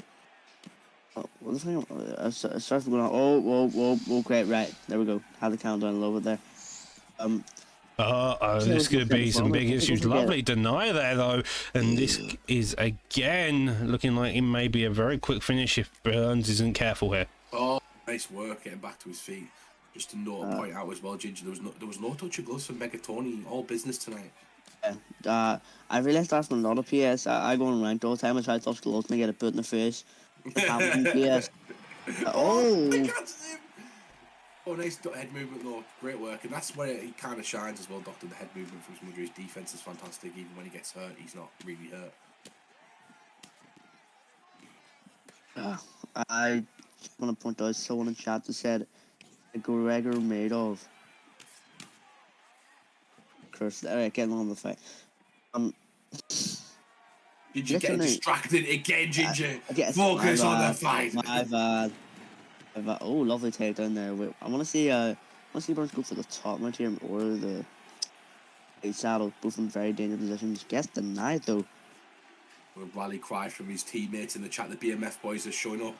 Saying, "Come on, Smudger," in the chat. He's tucked his back right now, and he's gonna have an opportunity. He's probably going for go for top mount. Yeah, he does, to get that damage. We've seen it earlier on. I don't know if Doctor's still with us, but we've seen some great ground and pound from him. Good done now from Megatoni though.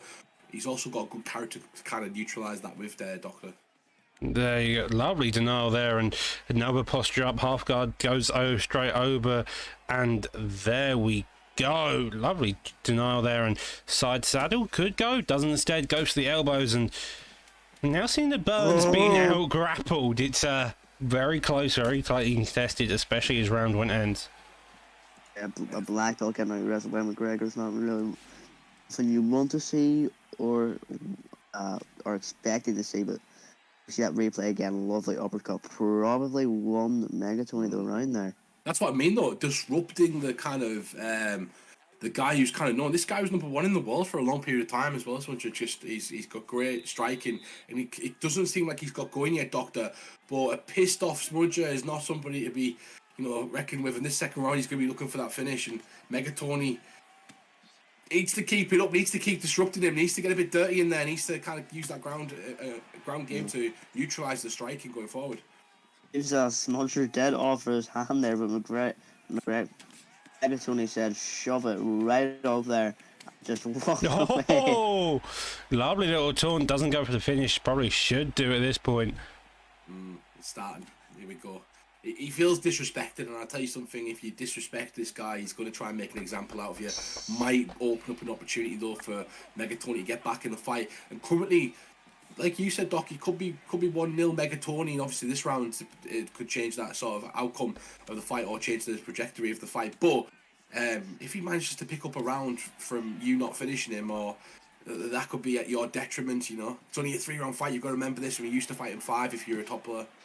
Yeah, you're used to fighting 5, you're used to fighting 3. It's just one of those matters of the cases that he's nearing the finish mark now, and he's looking to get any shots he can to really get this fight going. Nice work. A lot more pressure from Smudger ever since he got that first knockdown. He knows he's got the head health advantage, and he's not afraid to put it all on the line to get that knockout here. What I'm loving about Smudger's game plan now is he's not throwing naked shots. He's working his way in his pocket with his movement. He knows when his opponent's about to fire, and then he's firing when his opponent kind of stops moving. A lot of movement at the moment from Megatoni, which is not going to help his stamina, Doctor.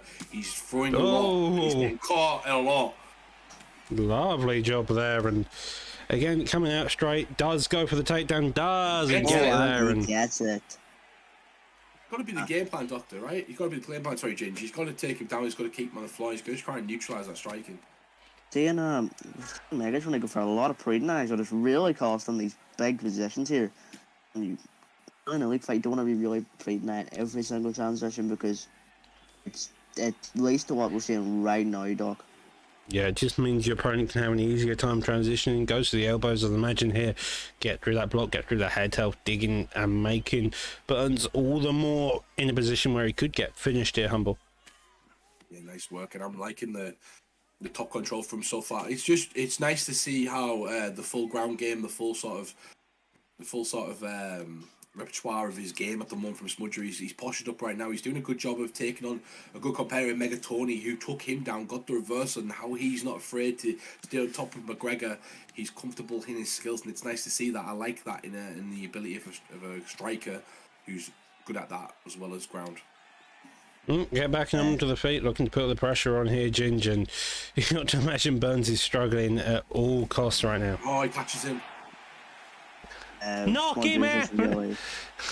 He's just. I mean, I think this as well is a kind of learning experience for Smudgy, because he gets more points if he gets a second round finish. You know, that could propel him to a title shot a bit earlier than a third round, and you get points based on KOs or submissions or finishes, and then you get more points per round. Like if you get someone in the first round really quickly, you get a few more points than you do if you get them in the second or third. Again, your position on the card matters as well, Doc. There's a lot of little variables that we have in the point system that kind of help these guys who get put in these positions kind of improve. And you want to see finishes from these guys. Like he could have had an opportunity in that end of the start of the first round to finish him, and if he put that pressure on, that second knockdown could have been it. Oh, starts off. Taunts him again. It's marking him. I think it does finish. There's a straight, digs down to the body again, looks to get the body, straight uppercut. Lead hook straight in the end, he gets finished, goes back, taunts. He doesn't want to jump on his opponent. I would love for him to do so, but we've got an ankle pick here. Lovely deny, and again. Nice work right there. Goes for the takedown, gets it again, and he needs some offense right now, Ginger. This is his moment. He's, I describe it as a Megatoni, a lovely reversal there for Smudger. But Megatoni is blocking punches with his face. It's just kind of like a punching bag at the moment, doesn't he? Mike Pony has to dig deep. He has to find some answer, because by the looks of it, McGregor just is making him pay for every wrong move. Nice work. Oh, he gets caught with the pull, but doesn't have enough stamina to kind of get some sort of made damage off there, and he's kind of moving backwards as well, which negated that. And Smudger now just toying with his opponent. He's really took that disrespect at the start with the fit. With not the, it wasn't essentially a fake glove touch, but you know, when your opponent comes out with a hand up and you strike them in the face, they're gonna kind of not like that, you know. And I know that he's all about respect. Yeah, I was saying playing time, like, you recommend you respect your opponent. You don't have to though. It kind of adds a bit of a Hey! talking again. Why am I always interrupted? Lovely Great work. Fantastic finish from Smudger, and he goes 2-0 in the PlayStation division, stamping his claim as well. Came over some adversity though, Doc. It wasn't without its controversy in that first round. Megatoni came out. I believe he disrupted kind of the game plan from Smudger for at least a round, took him down, and kind of the sort of story of that fight was Smudger's ability to get those reversals and stay on top when he did get taken down.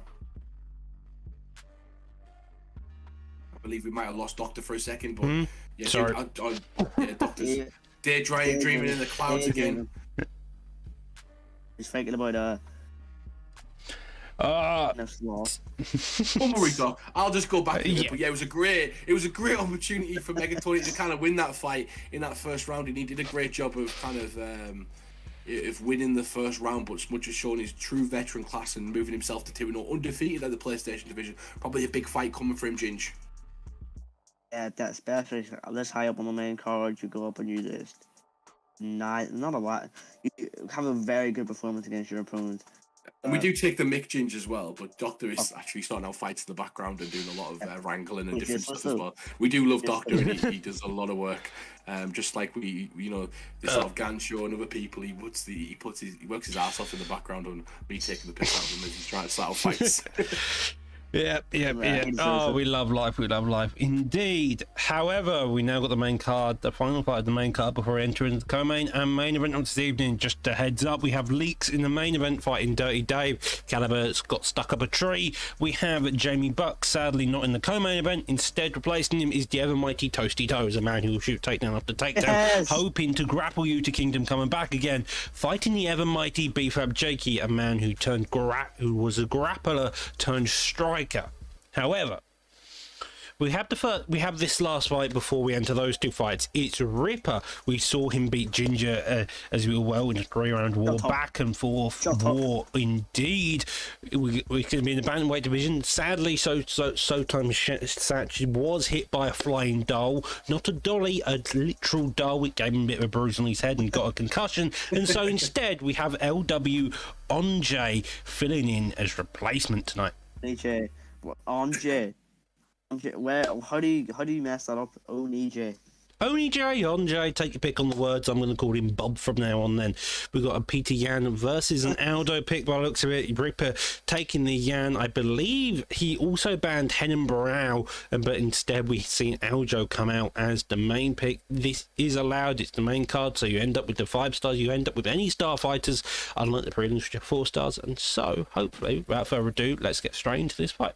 I wonder if there's some sort of game plan there. He might know his opponent likes to use Renan Brown. We see a lot of times with, like you say, for instance, you fight like a tadpole pick or something like that. You know, he likes to use Pest, and you know I like to use certain characters. So there's certain people that you can kind of get in people's head banning those fighters, Doctor, and it's a massive it's like massive head fuck sometimes when someone takes away a character that you like to use, and they can pick whoever they want essentially. Yeah, it's really weird. You can just make sure that sometimes it's the case of mind games. Bans, you can ban someone random, you can ban someone particularly if you ban just someone you don't like. For instance, some people ban Maya in my case, and some people ban Colby if you're fighting Reaper. It just sometimes happens. It's a bit wild, it's a bit mental, but here we have Yan, who would have not normally gets banned, but instead we get to see him have his outing for a while, first time in a while. I believe it was because was the higher fighter, so he probably banned like Aldo or something. Seeing a nice boxing pressure approach completely opposite of when he beat me last week. That's. The thing is as well though, like with this sort of style, Yan's got the and this is not ours by the way. This is actually the stream of the competitors. EA Sports, give us a streaming mode, please. But the Ripper's kind of using Yan as he should be used. He's got that perk that can kind of let him come forward and throw strikes. He's more. It helps him out doing it. I think it might be Force of Nature perk or the Bulldog perk, one of those two. Yeah. And as he goes forward, but the other thing as well, the amount of buffs that Aldo's had lately, Doctor, it's made him an absolute beast in this division. He is somebody that can compete with Rob Font. He is somebody who can compete with Yan. He is somebody who can compete with all these characters that are fantastic, and he does really well going to the body with his boxing as well. He can compete with Yan, but Yan has one of the major perks which has made him such a difficulty throughout his entire lifespan of this game, and that is Force of Nature. As soon as you get ahead in that head health battle, or the body health battle, or any type of battle in terms of health, you end up getting a bonus, and that causes the most difficulty when fighting Yan, because suddenly your strikes take a lot more to actually kill him. Oh, nice. Well, yeah. If you're not me, then if you're me, I'm just that good that I would just moving on. Off topic, Ginger again. Only Jay though he's getting pressed at the moment, and I don't see a lot of body work from him. That can stop your opponent from coming forward. You know, if you start going to the body a lot more than you usually do, it stops that kind of forward pressure coming forward. You've just got to keep an eye on your head health. Great job from Reaper coming in with the jabs, Doctor, using those jabs to close the distance. Yeah, using the jab, making sure he's always peppering that block, that head health already blinking, and a jab straight Lee took follow suit, and both of them are just coming at each other very aggressively. Just this boxing is just very, very nice from Ripper. I don't think he should put his leg kicks in a bit more. He has a very nice keep question mark kick combo he can use on really nice range. Just really needs to implement the kickboxing here if he wants to be successful. Goes back to the head, throws it straight down the middle, gets caught with one of his own though. I like it both work. I don't like the start. Hook comes there, Ripper decides not to jump. We've seen a lot lately, a lot of confidence. Doc, and sometimes. Well, MJ doesn't want to do this, and that's caused kind of the most issues so far. Stand up and fight. It. He might fancy these chances on the ground right there. Oh. Oh, he catches him to the body. Ducks under the head kick, comes through the lead hook, too much of a distance, and with that is the first round. Hopefully I may give Reaper a bit more of... That gives Reaper probably a bit more incentive to actually get the fight finished now, because that's a risky move at the end, getting the body stun. And similar to Smudge, he's 1-0 currently in the Xbox division, and you know that a win over this opponent can push him right up there. You've got people like Comp who are currently 2-0, he's ranked number 14, so and Dino 2-0 is currently 16, and Chinsworth as well, and Bossman. So you've got a few competitors right there who are 2-0 are all sat around that top 20 mark, and this could propel him right into that division if he gets that win. Ginge. Yeah. like we said, 2-0, just perfect there. But that first round probably would have put you in that top 15, but oh, yeah. You're right, yeah. He didn't want to do it, So but close in terms of shots. Both of their defenses staying fairly kept here, but again, Reapers, I feel like it's just having a bit difficult figuring out where the boxing shots are going to come from. Onjo's just keeping him at a distance enough to make himself a big enough threat that Reaper doesn't want to just stand in the pocket and fire like a madman, as you see him duck under that and get the takedown like so. probably. Nice work against the mount. It's going to try and posture up the mount. Sometimes this is where the stamina advantage sort of comes into play in Ginger, and you know you've got to make the correct decisions, but some skill can kind of negate that, and you're seeing it right now from Oni J. Getting to mount, he needs to do something with this though. Well, instead though, he gets it back up onto their feet. Fantastic job by Reaper there, Ginge. Yeah, really nice deny there, and then just got to get up. People, very nice from Ripper. He realizes a lot of people pre-night, and I'm interrupted again. Why is this happening? Very nice done there from Ripper. Like I said, and top line, people pre-night a lot, and Ripper seems to have one in this game. He goes to the get-ups all the time. He realizes people are going to go left or right, and it's a really nice way to play top line. I'm liking what I'm seeing though from Oni J. He seems to mix it up. He's on the back foot, but his back's not against the cage anymore. He's fighting with open space behind him, which is incredibly important against the forward pressure striker. It gives you the option of going backwards, forwards, left or right. Whereas against that cage, you can kind of go left or right or stand still. You know, you haven't got many options. Cut your options off, so getting off that fence is super important for Oni J, and he seems to be doing it right now, and that's where the counters are coming, Doctor. Jamie, he's in trouble. Good work. Jab straight, spinning elbow, does get a takedown here, trying to make this fight last as long as it can with a minute 20 left on the clock. Instead though, goes to Sprawl, does take the back and could land some ground and pound here, but just got to be careful of the damage, and we end up in back clinch here. That's not as bad as the other stream, it's fine though. Aldo does have the armbar. No, I was wrong. I thought he might have got taken off, and I swear I had the armbar once. It's the mount. Oni J is just grappling grappling's keeping him in this fight. It's not doing a lot of damage though overall though. I feel like it's more just keeping him in the fight, as you mentioned. Does go for a gilly. We got 20 seconds left on the clock. Good read at the beginning, having a bit of difficulty, but making some good calls. But 10 seconds left, it's definitely just to score points on the judges' scorecards, and with that, we call a close to round 2, it seems.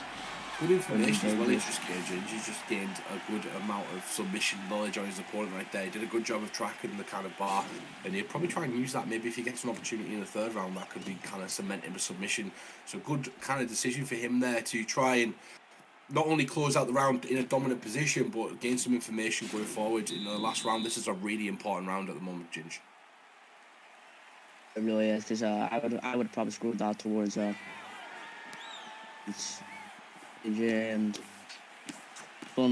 one, you know, like I said before, I want to see him use the kickbox. I want to see him use range type of kicks. I want to switch kick, spinning heel kick, put them all up in combos. What he needs to do to win this fight, because grappling isn't going to win you the round unless you're really good at it. Nice work. Gets him down to the ground as well. Only Jay says, "Shut up, Ginger. I'm taking him down," as he tries to secure the round going forward. He's going to try to show that he can grapple and kind of keep him on the floor and try and win another round. Doctor, I don't know how to score this fight so far. I don't know how to score this round. I think it's 2 to Reaper just with his aggressiveness overall, but it's a very close fight.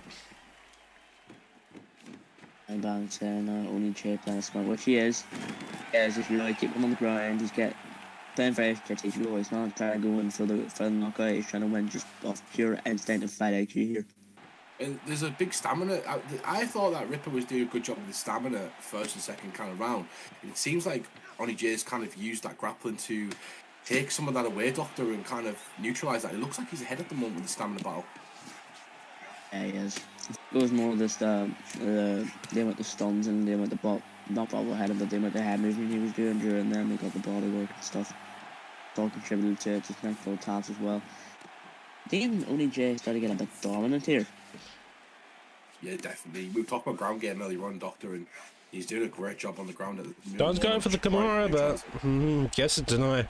Ripson making sure to keep all his P's and Q's in check. You saw earlier he'd had a couple issues with the guillotine. Does get denied there, and now Anjay's just staying patient. Game 2 minutes left on the clock, and depends how he sees this. Has he won the fight or has he not won the fight? Because that's kind of where this has kind of got to.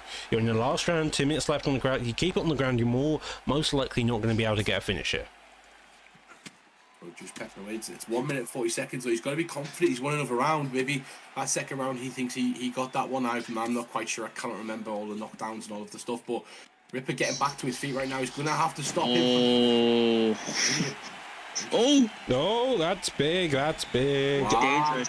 That's dangerous. What a move. A minute left on the clock, and it could easily get him.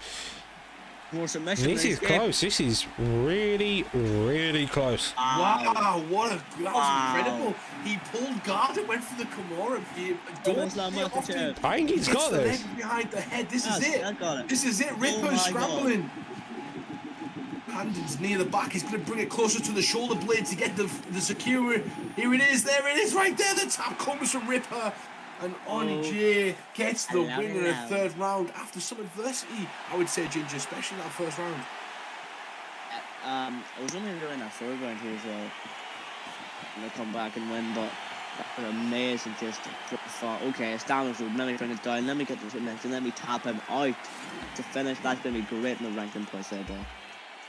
I'd love to see the stats that fight because I thought Oni can win that second round. I think he got a knockdown as well. But I just got to go back to something, Doctor, because it was expertly done.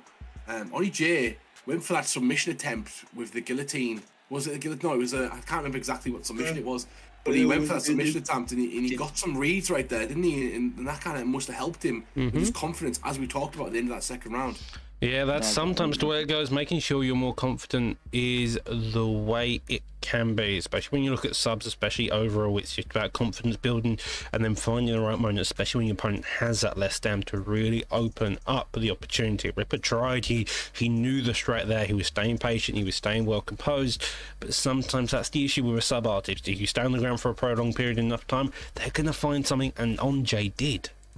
Yeah, 100%. And just a shout out to our boy Ripper as well, who's he's a fantastic competitor, but he's also a fantastic streamer. So jump over to his channel and give him a follow, because he does do streaming for UFC. He's a fantastic guy. He's a great character in the community to watch. So go and give Ripper a follow. As he gets his undefeated record taken. Great for Oni J, but you got a sorrow for Ripper, but thank you for taking that short notice fight. Hopefully Satch has recovered from that doll getting thrown in his face. Doctor, as we move on to the co-main event of this evening, and I believe you said it's Jakey versus Toasty Toes. Am I correct there? Jakey versus Toasty Toes is on the option. Bucks evidently got stuck in a bit of a pickle, and so Toasty instead is replacing on tonight's card. And I like to crack into this one because we did have number 10 versus number 11 in an even record with Jakey versus J Bucks. They both had the exact same record. And now we switch over to Jakey, who's 6-4, and ranked number 10 in the Xbox division, with a load of finishes that he's had this season that kind of propel him, which we talk about a lot. But he's against Toasty Toes, who's currently 5-3. So very, very similar records. And Toasty Toes is currently ranked number 15. So number 10 versus number 15 in our co-main event. It's going to be interesting to see how this one kind of plays out. And Toasty Toes stepping up on that short notice. We've had a few of those tonight, Ginger, and they've gone in the favour of the people kind of stepping up so far. Yeah, it's definitely been a replacement type of fight, but I was just going to mention Toasty Toes for Bradmore, but he got to for me. Well, Toasty Toes playing like Toasty Toes does, getting the takedown, playing a bit of defense. Jake, on the other hand, gone easy, so probably wants to be on the feet. Instead, though, gets denied there, goes into full guard, and now is going to wait patiently to probably build a J before getting a get up and making Marvin Vettori's life difficult here. Yeah, definitely. And a massive shout out and a happy birthday to Oni. We got the win on there. Thank you for competing on your birthday, Oni. But let's move on to this one. A great reversal from Jakey so far. He needs to be careful here, Ginger, of not getting reversed and giving sort of Vettori a chance to take top position again. I really can't believe Toasty Toes getting top position. He's doing a great job with that, but the half-guard defense is quite good here from Toasty. I don't know that and getting in the transitions here. Slow and steady wins the race. It seems like Jakey's really just making sure that he can find any options Interesting, especially against such a high-level grappler to do that type of stuff. Normally works against the lower tiers, but when fighting someone like Jakey, you've got to make sure you keep all your P's and Q's in check. Make sure you don't disrespect his grappling, because stuff like those transitions, those fakes aren't going to do much, and Jakey just gets back up onto feet, probably going to look to prod and provoke, but instead we are straight back down onto the mat. It's one of my, Place. it's one of my teammates' kind of philosophies as well in Samurai Robin is kind of if you're grappling with Adesanya and you're out grappling your opponent who is a grappler, you're gonna take away their kind of only option, and they're gonna feel suffocated. Like he's took away 2 minutes that round kind of nicely. Ooh. But look at this now for Tory pressure, and that's gonna set up the grappling's kind of set up the hands right there coming forward for him, Doctor. Yeah, the grappling has set up the hands. You've got a couple pullbacks. His jab straights are working quite effectively, and Marvin Matoris probably feels a bit desperate. He knows that the grappling isn't working, and so on the feet may be the case. It depends how long this lasts, though, because there's only so long you can go out shooting a takedown before your opponent forgets about the takedown threats and just gets engaged with the hands again. Yeah, nice work. Yeah. We're not seeing Twisted Toes go for a very grapple. Well, Oh, beautiful. Well, You get to send proved takedown, myself nice right. work. I proved myself right. I'm just always right. Well, Toes just have this very grapple heavy type of style. He wants to take you down, he wants to smother you, he wants to make it so you can't even defend a takedown because your legs are too tired because of the takedowns. Makes it dirty as well. Like it's difficult to time something like that in kickboxing in real life. You call it resetting. When you're trying to fight somebody and they've kind of offset your rhythm, you need to kind of get back to the center of the octagon or get the space back to reset, to restart your game plan. And he's not giving him any time to breathe to kind of do that. And Adesanya, you've not seen an Adesanya or Jakey fight like a simulation of Adesanya, you know, doing exactly what he needs to do. I believe Jakey needs to get a bit dirty himself. He needs to use them elbows and knees, stop his opponent from kind of pressing and use shots that are going to kind of catch him coming in. Those takedowns, he needs to kind of change his selection of shots that he's thrown so far, because he's trying to box, which is letting Vettori go underneath him and then catch him with that takedown. But good work from Toasty Toes in that one. Yeah, fantastic job. He got the takedowns. Another takedown attempt there. Does get it. Jakey having difficulty defending, but in terms of get-ups, in terms of everything else, though, he seems to be quite clean. As you can see, does go for one, gets denied, and that gives the option. However, the backside denied. Now got sprawl, get up, instantly gets him against the cage, and this is where Toasty is going to have the difficulty. Defense. Nice takedown defense there from Toasty. Well, second, who would you Nice give the work. first round to was? I definitely give it to Toasty Toes, but the thing I'm thinking about and I'm looking at the moment is that stamina. Toasty Toes is using a lot of energy to kind of go for these takedowns and keep this pressure on. And Jakey's got fantastic denials on the ground. It's a shame, I was about to say, that we don't see the denials from the takedown defense, but we see one right there. If I'm Jakey in this round, I am looking for that body health, because the body health is going to help him, for one, the pressure, for two, the stamina, and also kind of help him in that third round when he needs it. Look at that right there, beautiful knee. That would have been dangerous. You see it switching straight away. The body, look at the stamina difference already from the few shots and a takedown denial. Does go for another takedown denial there, doesn't get it. Lovely trip. If I'm Izzy as well, I would be firing body kicks after body kick every time and Vettori exits the pocket, because you see Jakey landing that straight, that lead hook, but then if you just fire a body kick afterwards, that's going to punish that stam over and over again, and that's a fantastic way just to really counteract someone trying to do any body using the takedowns to drain that stamina of yours. It is, but at the same time, he lands you in the pocket, which is where your opponent can then clinch you. You can use some dirty boxing. So he's kind of switched it to a knee. So the knee's kind of helping him, because it's a lot faster for an animation. It's quick to the body, and you can reset a lot faster and get out of that pocket a lot quicker, which is exactly what he kind of done. But if I'm Jakey at the moment, I'm very confident. I don't mind my opponent for going for takedowns, because it's costing him. You can see it right now, Ginger. That stamina is massive, and Jakey's starting to take over this fight. Yeah, Toasty got very careless with that stamina, and it shows, and it's going to pay a lot now in the later stages of this bout. And he's got no one to blame for himself, you know, that they might have taken J3 was just... It's Sterling level. Yeah. You know, at least they're in now. Nice work so far. He does get some body damage right now, and Jakey's just kind of controlling the round on top. And this is going to be got to be draining of the confidence so far coming from Toasty Toes. You know, he's took this on short notice. He's come out really well in the first round. The second round hasn't quite got a plan, Doctor, but he's still got another round to do. You just need to go back to your corner and kind of reset, especially if you don't get finished right now. But he's got to reset and kind of change the game plan, maybe do something a bit different. Well, reversal there, I do agree. It's just a case of you've got to find a different option. The striking isn't working the current way it's doing. The takedowns aren't working the current way you're doing. You just need to completely revamp your game, and that's kind of the adjustment you want to see within that second round, is to really change up the pace. Instead, though, Jakey was the one to do it. He had a bit of the grappling. He has a bit of the other stuff. And so here we are in the third round, hoping that maybe there's just something Toasty Toes can really find. That stun head kick. Catches him. He's ahead at the moment. I think 1-1 at the moment, so it's all to play for in this round. And Toasty going for the takedown after the separation. Does not stop that. He doesn't set it up at all. That's his own fault. Does not set that takedown up at all. There was a huge pause between that, and there was a big gap. And then he threw that, and Jakey seen it coming from a mile off. And Jakey now. Jakey's got a read on the takedown defense. Stop. He needs to stop it. It's paying too much at this point. But he needs one, and that's the thing. He did get called back. Now it is one apiece in the rocks, but Jakey's now starting to take the advantage of the takedown defense, kind of being the problem from Vettori as well. He's had a good start and then got caught, and all of a sudden it looks like he's been a wreck. All of a sudden, Doctor. Nice little takedown there. Does get it, a major lunge into it, but the full guard sweep here could be the option. He's got straight into full guard, and that gives Izzy plenty of options to cause issues here. 3 minutes left on the clock, and it seems like both sides are playable. Sweep into half guard, and I think this is where the fight gets kept now, when you hit with Jakey on top, getting top mount here as well. Nice. Oh, these are really nice reversals from Jakey, you know, obviously showing that Grappler style, and the reversals did it nice, you know, just in general reaction time, and then denials right there. It really shows what type of level grappler you are when you can hit them, Doc.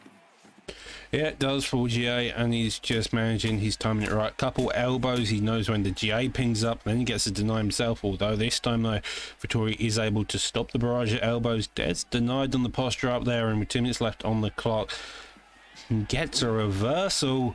Nice. However, we've seen Jakey in full guard. He needs to be more conserved as well. He's rushing things a bit, Toasty, and you know, Jakey's baiting on the denials. He's waiting for you to make mistakes.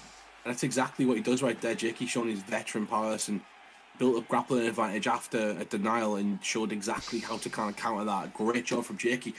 Fantastic performance with Israel on the ground so far. He's been made to fight the ground, but he's done a great job.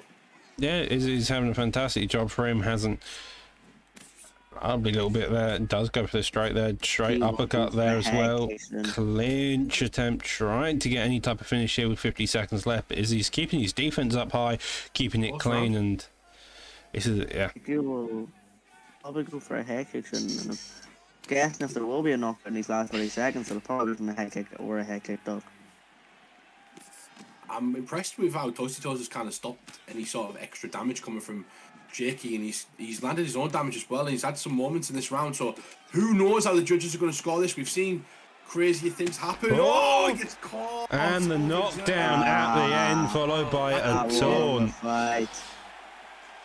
That's a close fight. Yeah, that's a knockdown and the rock at the end of that round could have completely changed this fight. 10 seconds of Toasty Toes kind of being. He did a great job in that round, Doctor, of kind of neutralising Adesanya, and there was a rock apiece, takedowns apiece. Who knows who the judges would have scored that one to, but that knockdown at the end shuts everything up. You can't not give it to Jakey. Roll, please. Ladies and gentlemen, after 3 rounds, the drum roll. It's not happening. The team has got all the both of these opponents on. They're ready to go. The team's ready to raise their hands. Izzy has got the win. Expected. I didn't get to hear the judges' scorecards because you two were muttering in the background, but hopefully we get to see the stats here. Maybe. Great fight. It was a great fight. Great mix-up of fights as well, and you know a lot of the Jakey, those very interesting. Do we get to see stats? a regular one, you would say a 5 out of 11. Oh, It's a pretty 28, good hit 29, percentage on yeah. takedowns, all things considered. The control time, not so much. Fairly close in terms of overall strikes. Only 126 strikes thrown overall by Toasty. He's could One probably. judge give it to Toasty as well. It's a close fight. And now we lead into the main event of this evening. yes. It's a different one to the poster if you're just joining us, but it is a fantastic fight.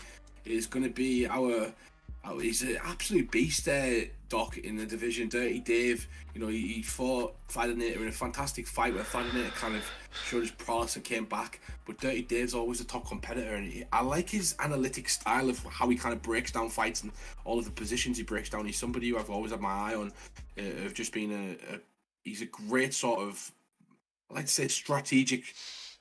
Dirty Dave has one of the best fight IQs in the game. End of story.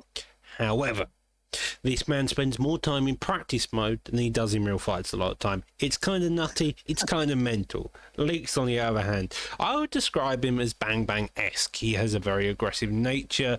He's very particular in the way he does. He has the footwork, he has the pressure, and by the looks of it, we're going to see a very interesting matchup tonight. Yeah, definitely. Number 4 versus number 6. Dirty Dave currently 4-1 with that record, as you said, only blemished by the champion Fadinator. And Lex is currently 3-0. This essentially could be a title eliminator for Lex, because he could put himself right up there with an undefeated record of 4-0. There's not many people above him that can kind of argue that spot, because Fadinator's kind of gone through everyone already, Ginger. So huge fight for Lex. Yeah, it really is. If you can beat someone who Fadinator struggled with, probably his most struggle win in the season. Did you not see the fight? I did. I know, but it was quite competitive. It was a Fadinator very close fight until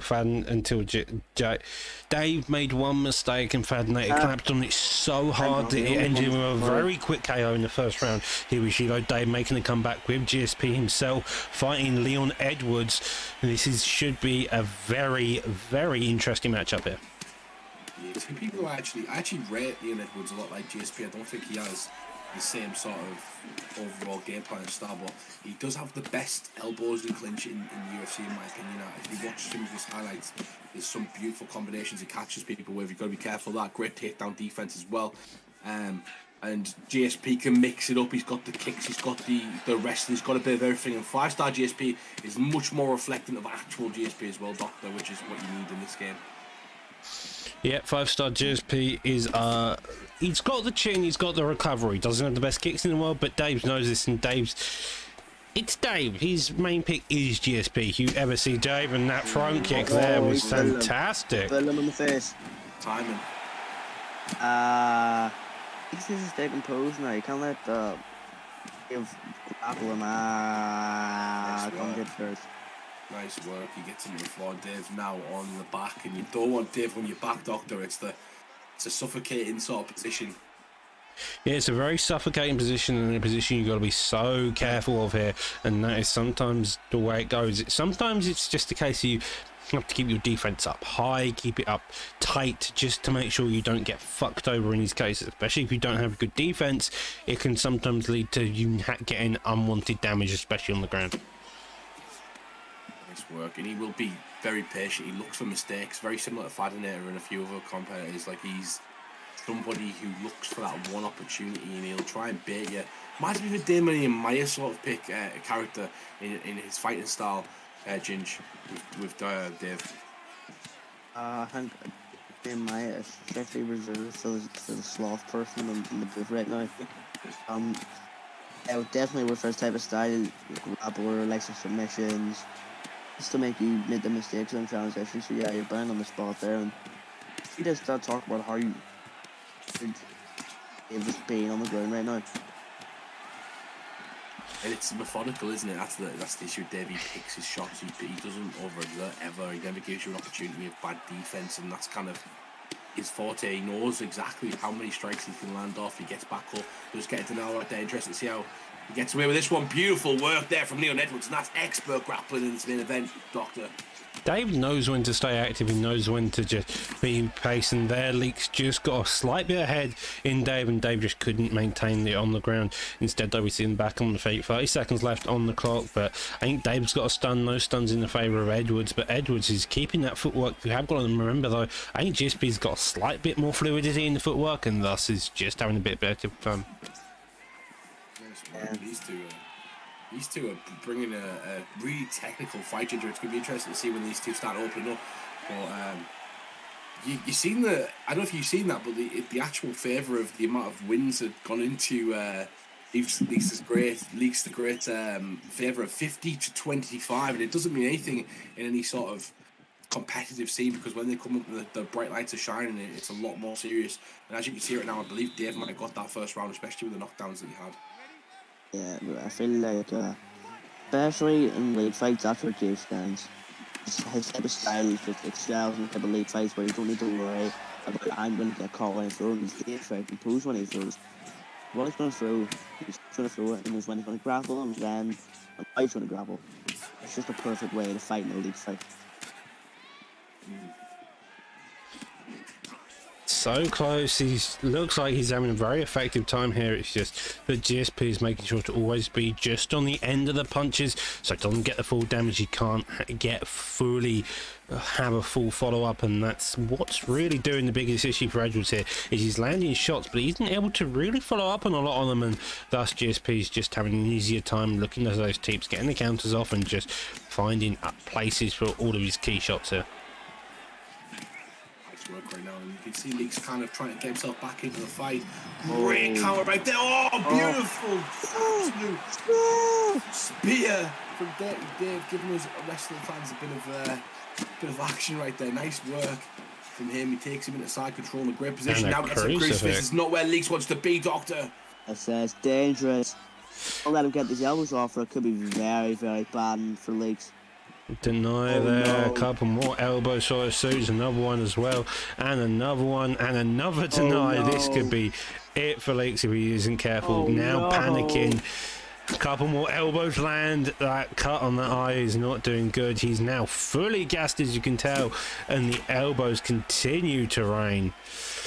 Was pouring, it's pissing everywhere. This is Joe Danny Stevenson versus BJ Penn all over. This could be it. Damn, that is it. Oh, he's done it.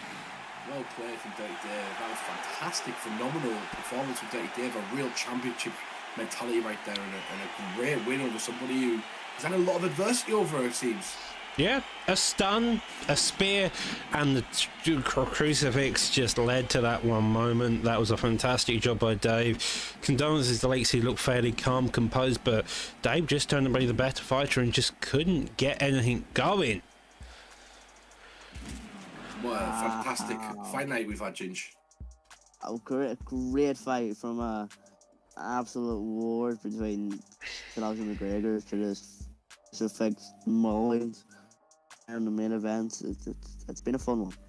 Definitely, and Dave now moves to 5-1 in that division. Looking to get his rematch against the champion in the future. Obviously, got some tough competition going forward, in the likes of Trixie, Mix-Ups, Caliber, a few other players to mention as well, and Crazy Dragon, a few undefeated prospects in Killer Jake, Grains, but Lex kind of comes in there, you know, he gets taken out, but fantastic performance for him to come and take that on short notice, and we do respect that in the primetime division.